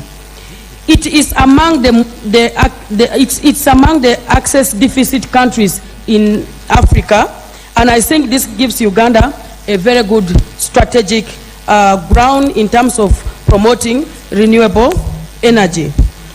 The Uganda Investment Authority in 2018, among the businesses published for attracting investors in the country, included viable projects within Uganda, including geothermal exploration, among others, and that definitely relates to renewable energy. I would like to borrow the example of Germany, and those are the countries that have done well in renewable energy, and I think Uganda is one of those countries that has the greatest actually potential. Like in my earlier speech when we were opening, I talked about the wind energy potential is very viable in Uganda. However, we still have challenges. The challenges that we have as a country, and that may not only be for Uganda, it could also be to other countries, is we are delving into using renewable energies like solar, among others, that have poor quality. So we need to build our own potential within Africa, within the country, to be able to assemble our own energy plants within the country, so that we do not really rely on poor quality that is brought from the different parts of the world. It is also a potential for local entrepreneurship. So with those, a lot of things have already been talked to by Honorable Nsonga, but vocational training in this direction is very key, and emphasizing that entrepreneurs take this as a business would be a way forward in terms of championing renewable energy access for all Ugandans, but to me I believe for all Africans that are not yet served with the renewable energy potential. I thank you. Thank you very much. The light was not even red. Thank you for this and giving some more insights on legislation in Uganda. And I found it inspiring to see also see it as an opportunity for Uganda to promote renewables to combat energy access and the need to build an own renewable energy industry on the continent. Thank you very much. Now I would like to hand over to Honorable Zaha Al-Bassar, Member of Parliament from Egypt and Deputy Chair of the Foreign Affairs Committee. The floor is yours. Thank you. For Egypt, Egypt gives a high priority for renewable energy opportunities due to the availability of the natural resources. For instance, Binban Solar Park in Aswan, it highlights the immense potential of solar power generating. Binban is one of the largest solar installations globally, consists of 41 solar power plants with a total capacity of 1.65 gigawatts, providing electricity to more than 1.5 million households. Also, there is the Za'farana wind farm, which is along the Red Sea coast, illustrates our commitment to wind energy with over 600 megawatt of installed capacity. This project signifies the contribution and the importance of reducing the reliance on fossil fuel in Egypt. We also see the investment in projects for renewable energy as an opportunity for job creation. The construction and the ongoing maintenance of renewable energies, like, for example, the West Bakr wind farm, it employed hundreds of local workers, demonstrating the economic benefits of renewables. Moreover, in Egypt, we are actively attracting green finance. Egypt successfully secured financing for the Komombo solar plant, which provides around 200 megawatt facility located near Aswan. This kind of partnerships and this kind of work to attract green financing is also backed by government efforts and parliamentary efforts. From the government side, We had the feed-in tariff program to provide attractive incentives to renewable energy developers and private sector investments. And for parliaments, our parliament had a priority to have a policy framework for the renewable energies, and we have Egypt's renewable energy law, and with the establishment of the Egyptian Electricity Utility and Consumer Protection Regulatory Agency, we both played a vital role in providing a stable regulatory environment. And for the question of partnership regionally and internationally, and how it helps us as parliamentarians, I can say that we find it very supportive in capacity building. We understand more and we learn more from our regional and international partners the regulations of electricity markets, promoting clean energy and improving the energy efficiency. Also, attending and participating in regional and international forums like, for example, IRENA, IPU, the Mediterranean Energy Regulators Forums, where we meet parliamentarians like you, honorables here. We share experiences, we share best practices. Such forums helps us learn more from each other and actually form a regional partnership and regulatory frameworks. In closing, Egypt is dedicated to go ahead with the renewable energy journey, and we welcome collaboration with international partners and harness the full potential of renewables, creating jobs, strengthen our infrastructure, and contribution to greener and sustainable future for everyone. Thank you so much. Thank you very much, Honorable Zaha Al-Bazar, for those insights on legislation also in Egypt regarding feed-in tariffs and an Egyptian renewable energy law, and for highlighting the need for international fora to exchange on capacity building, how to regulate markets, how to advance energy efficiency, and so on. Thank you very much. I would now like to announce the final speaker of this panel now, Honorable Senator Wahome Wamatinga, Member of Parliament in Kenya. The floor is yours. Thank you very much, Moderator. Thank you very much, Session Chair. Let me take this opportunity, first of all, to congratulate us all for, first of all, taking time to sit down here and have a candid discussion of what needs to be done. Kenya enjoys 86% of renewable energy from the matrix of hydro, geothermal, solar, and biomass. However, we have a penetration rate of about 77%.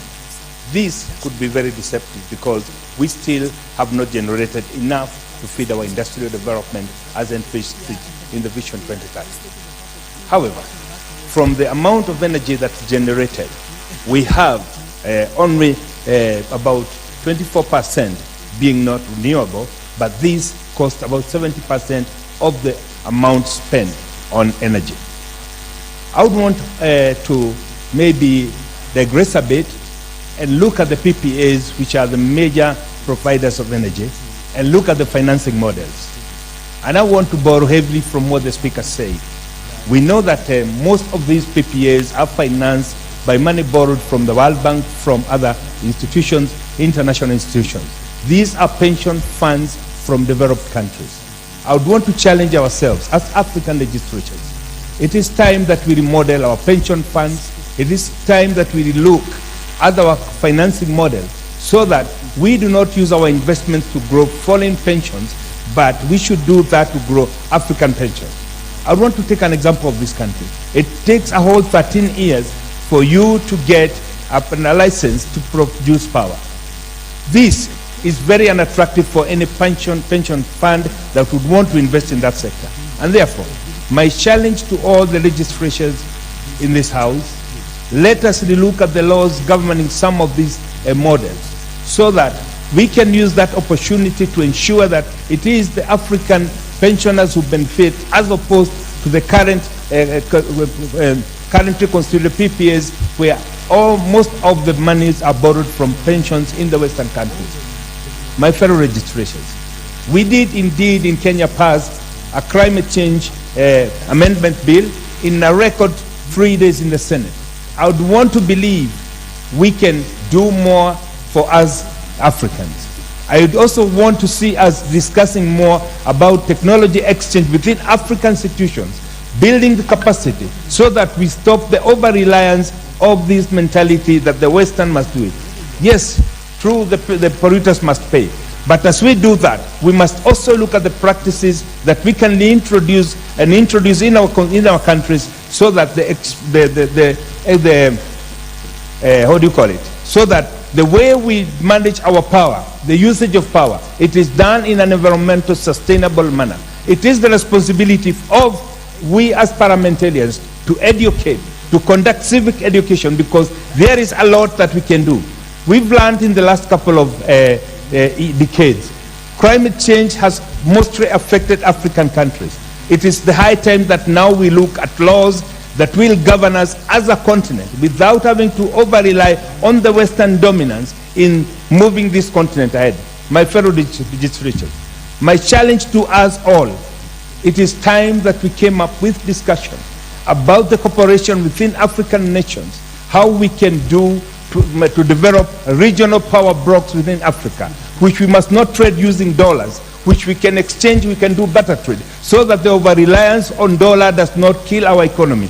This is a factor that we must look at. We must put legal measures in place. We must implement frameworks that will help us to harvest and to advance our own resources, using our own knowledge, developing our own knowledge base, and most importantly, knowing that we know where the problem is, and we are the ones who must come up with solutions. As parliamentarians, I would want to challenge ourselves. Let us start looking at this as the new down, where Africa must stand up for herself and say, indeed, the solution of the problems we have in climate change, we must be pioneers. As much as I would want to say, it is important that also the polluters must be brought on the floor so that we can offset the pollution that they cause with the carbon credits, and this must be put in a framework that will benefit the Africans and the people of Africa, but the champions must be the legislatures in African continent, because the change must begin with us, and we must be the champions of that change.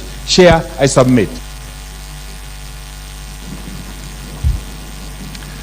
Thank you very much, Honorable Wamatinga, for this very strong call for further exchange, cooperation among African nations in a truly African-led agenda. We are a bit behind time due to the session before, but our Honorable Chair gave us until 11:50 for a bit more of discussion now. So I would like to open the floor for, let's say, 3 questions, and I would like to limit those questions to 2 minutes so that we can hear really 3 more people and give the panel a chance to react briefly to that. So I would like now the audience to raise your hand if you have questions, and please excuse if I can only take 3 questions. The first one I saw was here with the white, no, here in the second row. Yes, you can please stand up and introduce yourself, and you have 2 minutes. Thank you, moderator. Good morning, Honorable Senator and Member of Parliament. My name is Cyril Siwe. I'm the head of UNEP for Kenya. I am very flattered to be part of these conversations, and he has been extremely educating to listen to the Member of Parliament.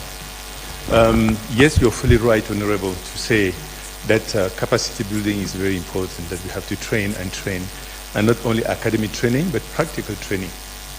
So me, from where I stand at the United Nations Development Program with other colleagues from what we call the United Nations country team in Kenya, one of the questions that could come that I would also like to invite for the deliberation is, at what cost?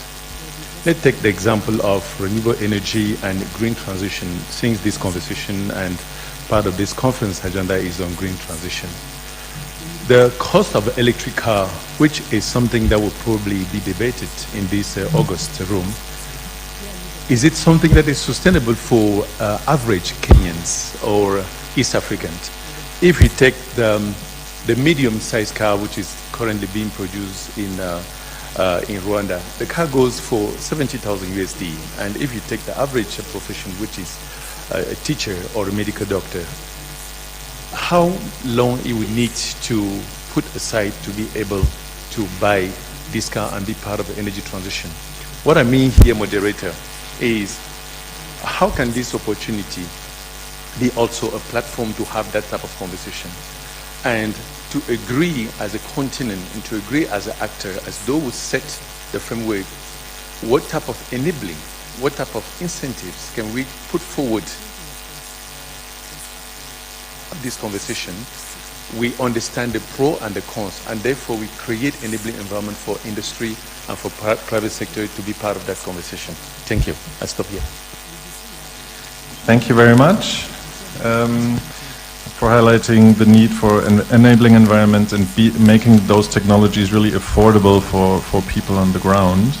I saw back there a gentleman having a further question. Yes, please introduce yourself. You also have 2 minutes. Thank you very much, Mr. Coordinator. My name is Dr. Emmanuel Otala, a Member of Parliament from Uganda and the Chairperson of the Committee on Environment and Natural Resources.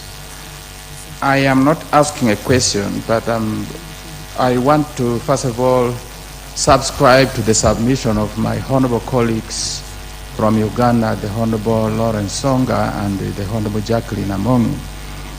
But I want to raise a very fundamental issue that in Uganda, for the past 20 years, we have invested close to 20 billion US dollars in oil and gas development.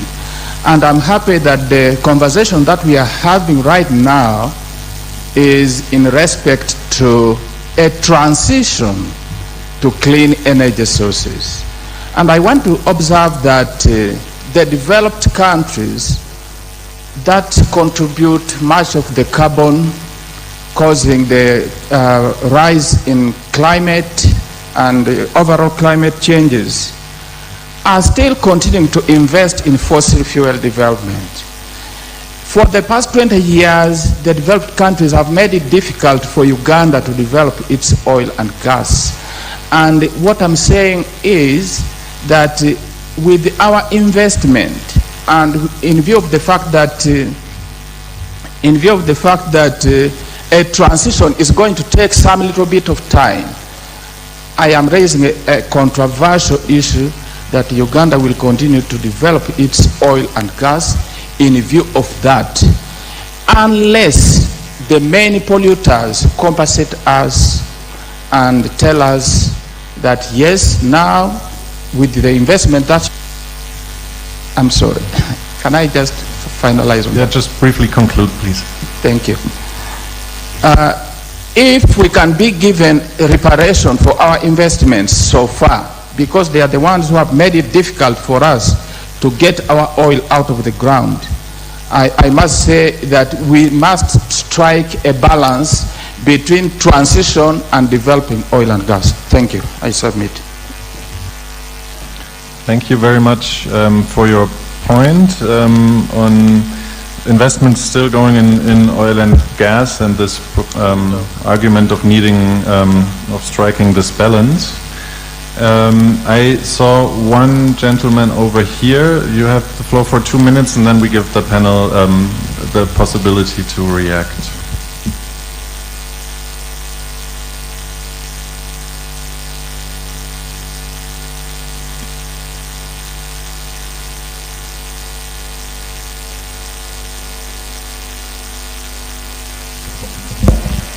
Thank you very much, Sessions Chair, and thank you very much, our Super Senator, Otieno Kajon, for this opportunity to ask a very pertinent question. Now that we have those who pollute the environment and those who clean the environment, the West being the pollutants and the African being the lungs that clean the environment. And yesterday, our President talked about introduction of taxes, because when we depend on donation to be able to mitigate the issue of environmental pollution, then we may not go far. Where can we come in as legislative arms, either the Pan-African Parliament or East African Legislative Assembly, or even local assemblies, to be able to set laws that will enable those who pollute the environment to pay taxes for pollution, and then those taxes be used to compensate the lungs of the environment. Lastly, I want to ask another question on the issue of persons with disability and climate change. In Africa, we have approximately 100 million persons with disabilities. Crutches, wheelchairs, and other assistive devices are manufactured in factories. How can we be able to urge them, those factories, to use renewable energy? If I may just give an example, in Kenya we have 400,000 wheelchair users. Those are Kenyans sitting on a metallic worth 12 billion factory.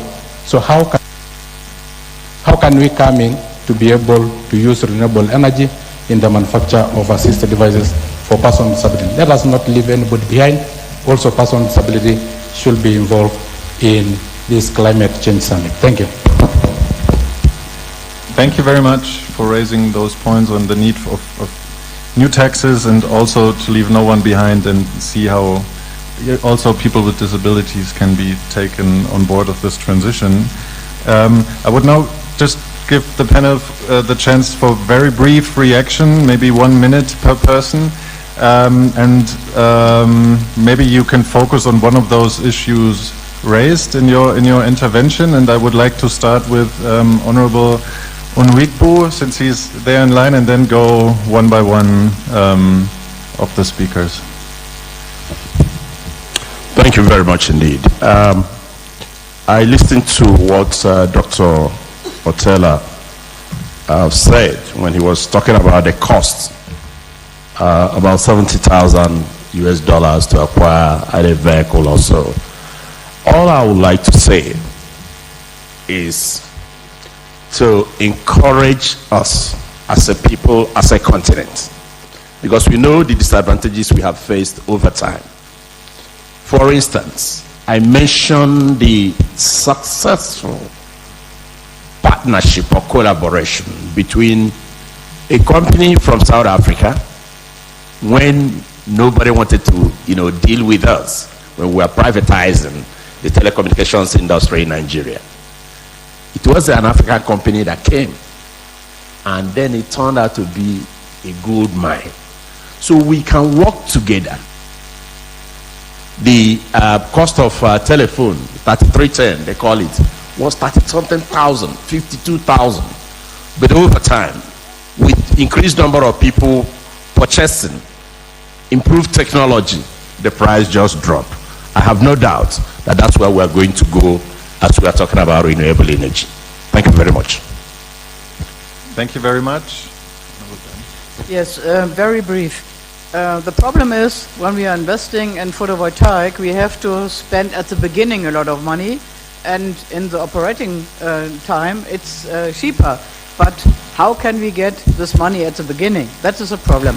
So, for example, we are looking from the GIZ for funds that you can replace diesel by photovoltaic, and then you have at the end a benefit of it.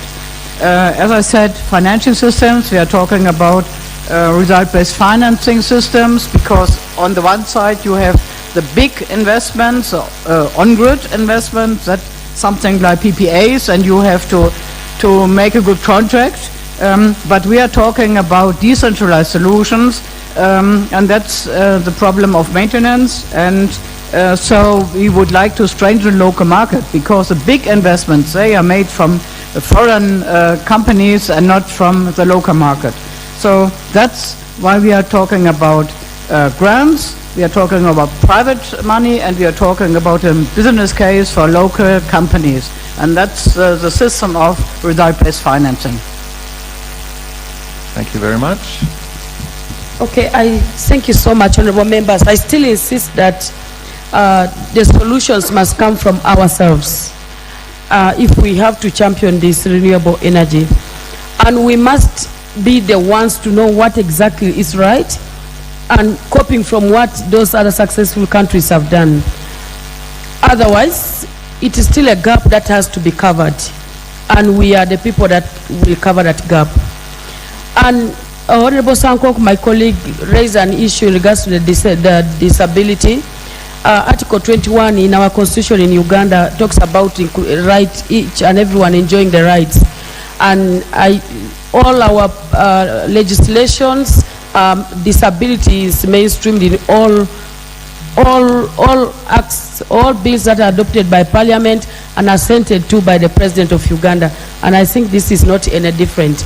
And of course, this is a call for all of us, whenever we are championing any cause, not to leave issues of disability. Inclusion is very necessary. Thank you. Thank you very much. I just want to put this very clear that sustainable management of the environment or climate is not about don't touch. Touch it so long as the benefits are more than the cost. So we have to do a lot of cost-benefit analysis, because if we say people are using firewood and charcoal, don't touch, what will they use? There is no way someone who is using firewood will jump to start using electricity. So we have to do a lot of cost-benefit analysis in our decision.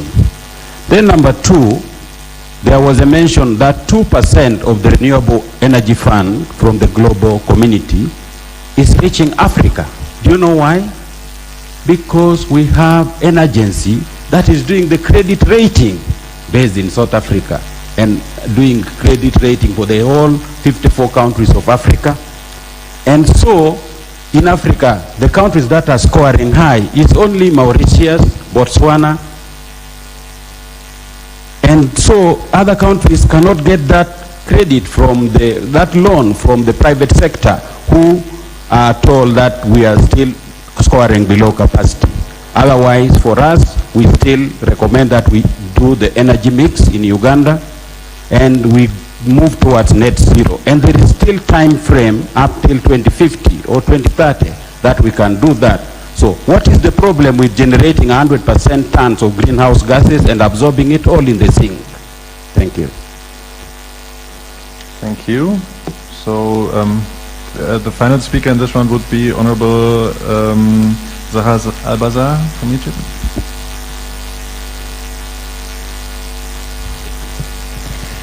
Thank you, and I would like to thank this opportunity for exchanging and learning from each other as parliamentarians. I stress very hard on platforms where we can share best practices, best regulations, learn from each other, and have an inclusive policy framework, platforms and opportunities where we can help each other to learn. The other thing is I also would like to emphasize the role of young people in our local communities. And as young parliamentarian, I also call for other parliamentarians to empower young people to participate and raise their awareness about the importance of renewable energies and how it's beneficial for our economies and our communities. Thank you. Thank you very much. So we have come to the end of this session. So honorable members of parliament, distinguished guests, and ladies and gentlemen, it was an honor to moderate this session. I think we learned a lot about opportunities, legislation, obstacles of renewable energy there. We have just heard one call to emphasize the role of young people. I would like to take that and put it a bit further, and as part of global civil society, emphasize the role of civil society also. And it would be a pleasure to continue to work with you to strengthen also the bonds of parliamentarians and civil society in general. And with that, I am now closing the session and hand over to our Honorable Chair for further remarks on the continuation of this conference. Thank you very much. And maybe a big applause also to our panel. Sorry, I forgot about that. One very burning question. One very burning question. Can I? Senator, it must be very burning. Senator Kavindu, maybe a minute. Let it be a question, not a speech. I'll try. Please. And it is a very dangerous window. It's a very dangerous window that I'm opening. Yeah, thank you. My question is, we Africans are put in a place where we are meant to be very poor. But I want to say, Africans, we are not poor, because the best diamonds come from here. God comes from here. Every good gemstone comes from here. And I'm talking of gemstones knowing what I'm talking about. Africa, if these gemstones and every wealth that we have in Africa is controlled, there is nothing we cannot do. What are we meant to do as parliamentarians to capture and to control our wealth so that we can be able to get the money, the finances that we need, because it is here in Africa, so that we can move forward with these climate and energy problems. Thank you. Thank you, Senator. Honorable members, we still have 2 plenary sessions, and we have a tea break. And I want to just propose that we do just a 15-minute tea break. And clerk, I don't know whether we're allowed to ring the bell after the 15 minutes. And then when we come to the next session, that will be moderated by our friend from Konrad Adenauer, during the plenary we can take more questions. So, Mheshimiwa Simba, I've seen you raise your hand. We can take that at the next session.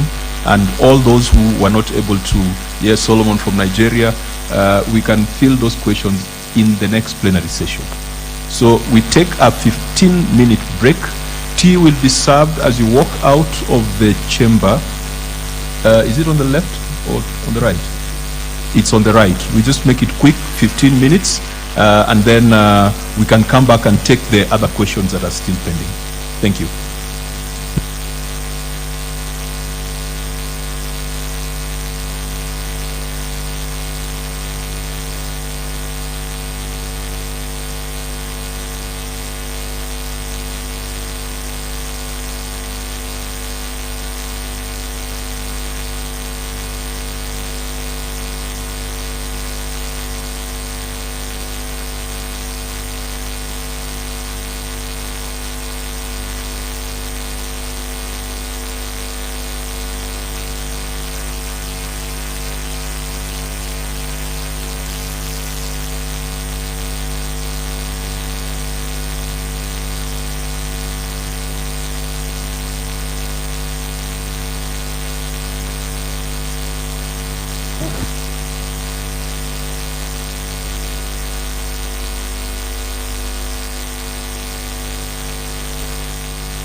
nieleze nielewe. Hadi mweka mtoto chini, ama tutakosana vibaya sana mimi na wewe. Na mwisho wa siku kama mtoto ni wa Kate, hakuna kitu utafanya. Atamchukua tu bado. Na nyinyi hamtaniletea wenda wazimu wenu ndani ya nyumba yangu. I am so relaxed. Hata sitaki kitu chochote kingia kati ya furaha yangu. I know the feeling. Ulikuwa wapi leo? Na kuuliza ulikuwa wapi? Wewe umeingia saa hizi, nimekuuliza watoka wapi?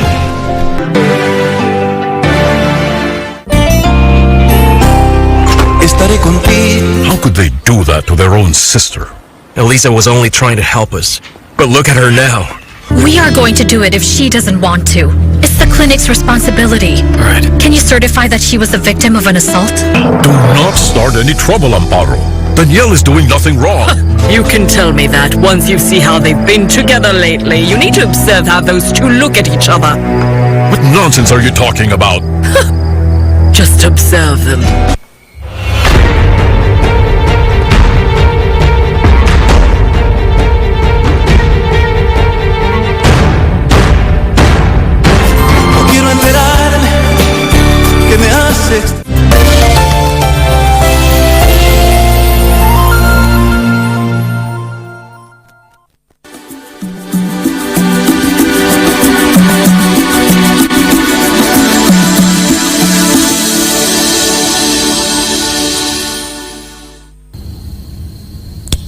Welcome back and thank you for staying with us. We are still live at the Kenyatta International Convention Center.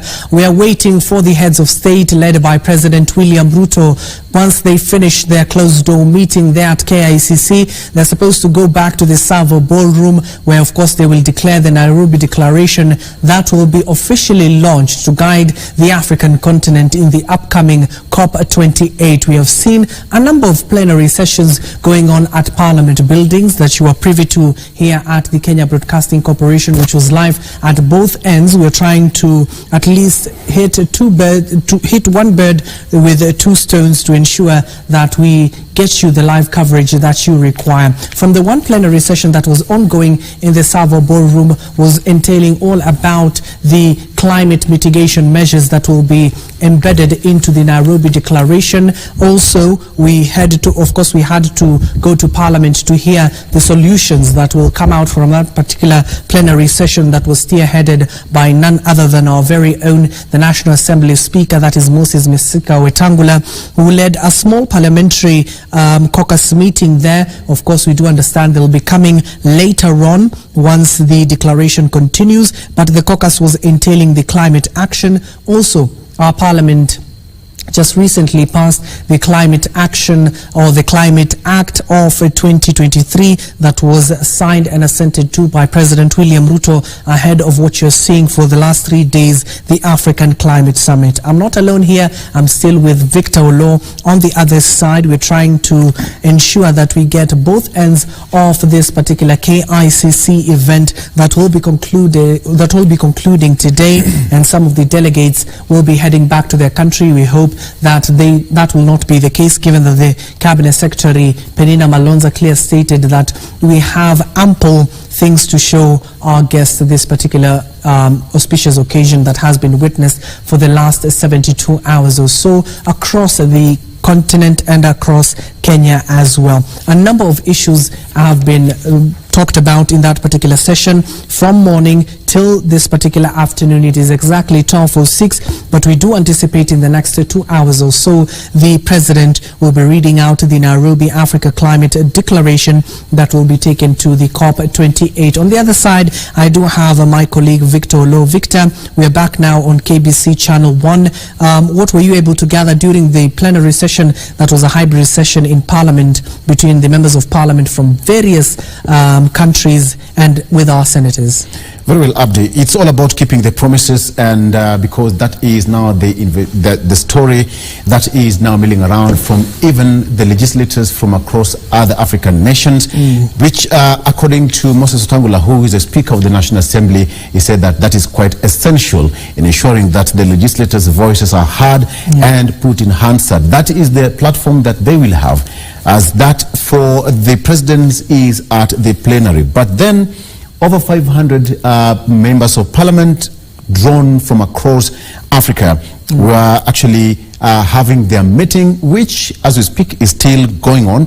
It's a joint sitting of the Senate and the National Assembly, which is quite important. Remember, yesterday, presidents came across Africa, and the climate change by parliamentary dialogue is also a key factor here, having in mind that after that they will have their report handed over to the chairman, who is now President William Ruto, who is chairing the Africa Climate Summit 2023. They will hand over their report and some of the adaptations they shall have come up with as members of parliament. 500 of them, to be precise, less or plus or minus, but that is the number. As we speak, Kenya is among some of the top 10 countries that will receive the climate change cash. With this, just about 5% of what country need to clear climate mess caused by rich nations. Remember, several heads of state also called on the donors to act swiftly to ensure that the money that is given to the nations is quite commensurate to the carbon emission that particular countries, Kenya or generally Africa at large, emits out there. So that is the situation, and President William Ruto actually has rallied his counterparts to make sure their voices are heard as far as this conference is concerned. The picture you're seeing live on the screen is the South Ballroom. That is KICC, the Nerve Center, where we are waiting to see what are some of the declarations that the presidents will come out with, and whether it's going to be through an acclamation. We are waiting to see how they are going to handle it, or popular initiative. But as it is, so far, I predict that it should be a unanimous kind of declaration. That what they've decided moving forward as Africa. And perhaps this is going to send a very big message to the big boys out there, what Africa stands for, what they need, some of their conditions moving forward to the next phase of the climate summit. Abdi. Yeah, rightly put there, Victor. Even the words that were measured by the Prime Cabinet Secretary, that is Musalia Mudavadi, in the first session, he clearly stated that the African Climate Summit 2023 is a testament to the spirit of unity and determination to accelerate the transition to a sustainable carbon-neutral Africa. You can see the message being fine-tuned to ensure it corroborates what the president has been saying for the last 3 days. We also saw various heads of state repeating the same message for the last few days. We know that that will be among the key recommendations that will be put in the Nairobi Declaration when it comes to the carbon taxation that the president suggested to various African countries, even the delegates who are present there, led by the US Special Envoy, that is John Kerry, as well as the United Nations Secretary General Antonio Guterres, that they said carbon tax is the only way the African countries can raise adequate resources to meet the African climate needs, also to unlock the resources we need to drive this new investment and financial opportunities, especially, Victor, for green energy, that the many leaders of the African continent believe it is high time to have a conversation about carbon taxation. Also through carbon tax, the president clearly highlighted that the African countries can use it to finance development in their various countries. We have witnessed what the president and the AU chair that is Musa Faki, have been continuing to necessitate and stress that particular point, that African nations have been trying to reallocate some of their development funds to address some of the challenges they are facing in the climate arena. Also, the president noted that carbon tax can be utilized to unlock the resources that we need to drive the new financial opportunities, especially for green energy. We saw that the president clearly stating that we do not have to wait for the Westerners or the big boys, quotes to say the least, to give us those fundings that we had agreed from COP26. Since as back even COP15, we had established that, Victor, yesterday. From COP15 till today to COP28, we're still chasing that particular fund that was promised to us. $100 billion to be precise. Yeah. And thankfully, yesterday, even the president of the COP28, that is Dr. Sultan Al Jaber, even repeated that notion where we were anticipating over 200 billion to be allocated to the African continent to address our climate needs, but we're receiving only 12% of that particular fund. But earlier on, we saw also the president tackling issues of the urban poor building development initiatives that the president clearly stated that he wants to venture in. He spearheaded that particular session earlier on. If you're just joining us, it was at the Comesa grounds, where we do understand the Cabinet Secretary for Lands and Housing, Urban Development, Zachary Mwangi, clearly stating that there are nearly 1 billion people who are living in informal settlements. The future being urban, building resilience and enhancing the adaptive capacity on the urban poor to recover from shocks and stresses is a major aspect to be integrated into the climate emergency discourse that is currently happening at the African Climate Summit. We're currently also seeing some of the delegates have started to stream back into the Savo Ballroom, where we do anticipate any moment from now the heads of state will be coming out of that particular session that they are currently having in a different area within still KICC, and we know that will lead up to what we'll see as the Nairobi Declaration Summit. The president even went further to say that the future is urban, is real. It is for us to decide the kind of urban we will have. Because Victor, you know, so many times when we talk about the slums, we normally think of only the capital. We think of Dandora, we think of Korogosho, we think of Kibera. But the president clearly stating that we have over 1,000 slum areas spread across the country that we need to also focus in and need to be included in this particular discourse that is currently happening. Also, the president exacerbated the matter and stressed upon the due to their circumstances and the urban poor living conditions, struggle for livelihoods in informal settlements, making the climate vulnerable and consistently sustainable to external shocks and disasters. Those are the points that the Principal Secretary for Housing, for Land and Housing, P.S. Hinga, was even talking about, that for them to even come up with appropriate legislation measures in that particular brick consultation that they were having earlier on at the Comesa grounds, is to have a framework, a financing framework, to ensure that also those people who are living within the slum areas are also included.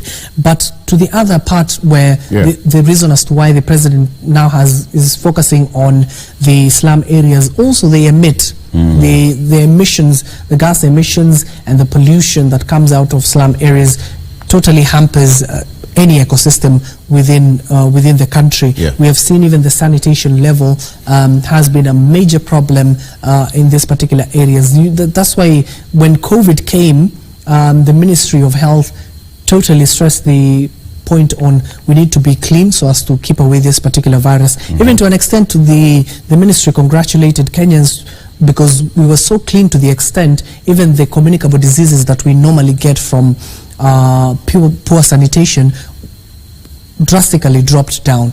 Those are some of the issues that were witnessed during that time. But we do hope that, Victor, not just what the president highlighted in terms of this particular urban poor framework that they were currently looking at this particular morning should also be seen as a rapid urbanization that will benefit in providing us with the unprecedented economic growth, connectivity, access to information and conveniences of course, modern living. We see what is happening down there at the Konza City, that will be the living embodiment of an urban city within Kenya, and of course that will also serve the continent at large. We also know that, Victor, they will addressing those parts of the issues when it comes to the gas emissions. We know that Africa, not just Africa but Kenya, by the year 2030 we should have reduced our emissions by 32%. We hope it will be reciprocated and doubled to the extent that even those wealthy nations are abiding to it, given that they emit almost 80%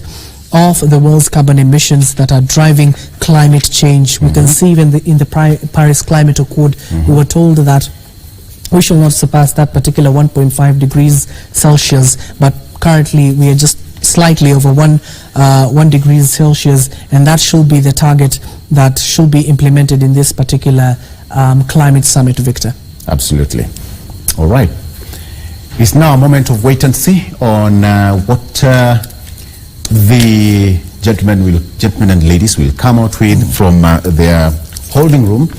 That is at the KICC, but what you're seeing right now on your screens, those are delegates from different parts of the nation, that is Africa in general, and even across our borders. Those are just delegates waiting to see what the president will come out with in terms of the Nairobi Declaration, what the 28-point agenda is going to be moving forward, and what are some of the deliberations or even the amendments that have been made in that particular declaration. Of course, that is also happening while 500 members of parliament were also having their own discussion. That is the Africa Climate Change Parliamentary Dialogue, which is taking place. It's a mashup, okay, brought back. It's a mashup. It's a parliament joint meeting between parliaments of the Senate, the National Assembly, and all other legislators across the continent, just trying to discuss dialogue about the issue to do with the climate change laws, which is also going to be the adoption of the parliamentarian statement at the African Climate Summit. So whatever they're going to discuss will also be adopted, and discuss some of the laws which they're in that Africa Climate Summit. So it's quite important, and at the end of the day, everybody's voice is supposed to be included here. That climate change crisis is a human crisis, and therefore each and every person has to be aware of their surroundings. We must take care of our environment. That is beginning with us. The reason why even President William Ruto for quite some time now has been calling on planting of trees across our nation. The question is, how many have you planted? I asked Abdi yesterday.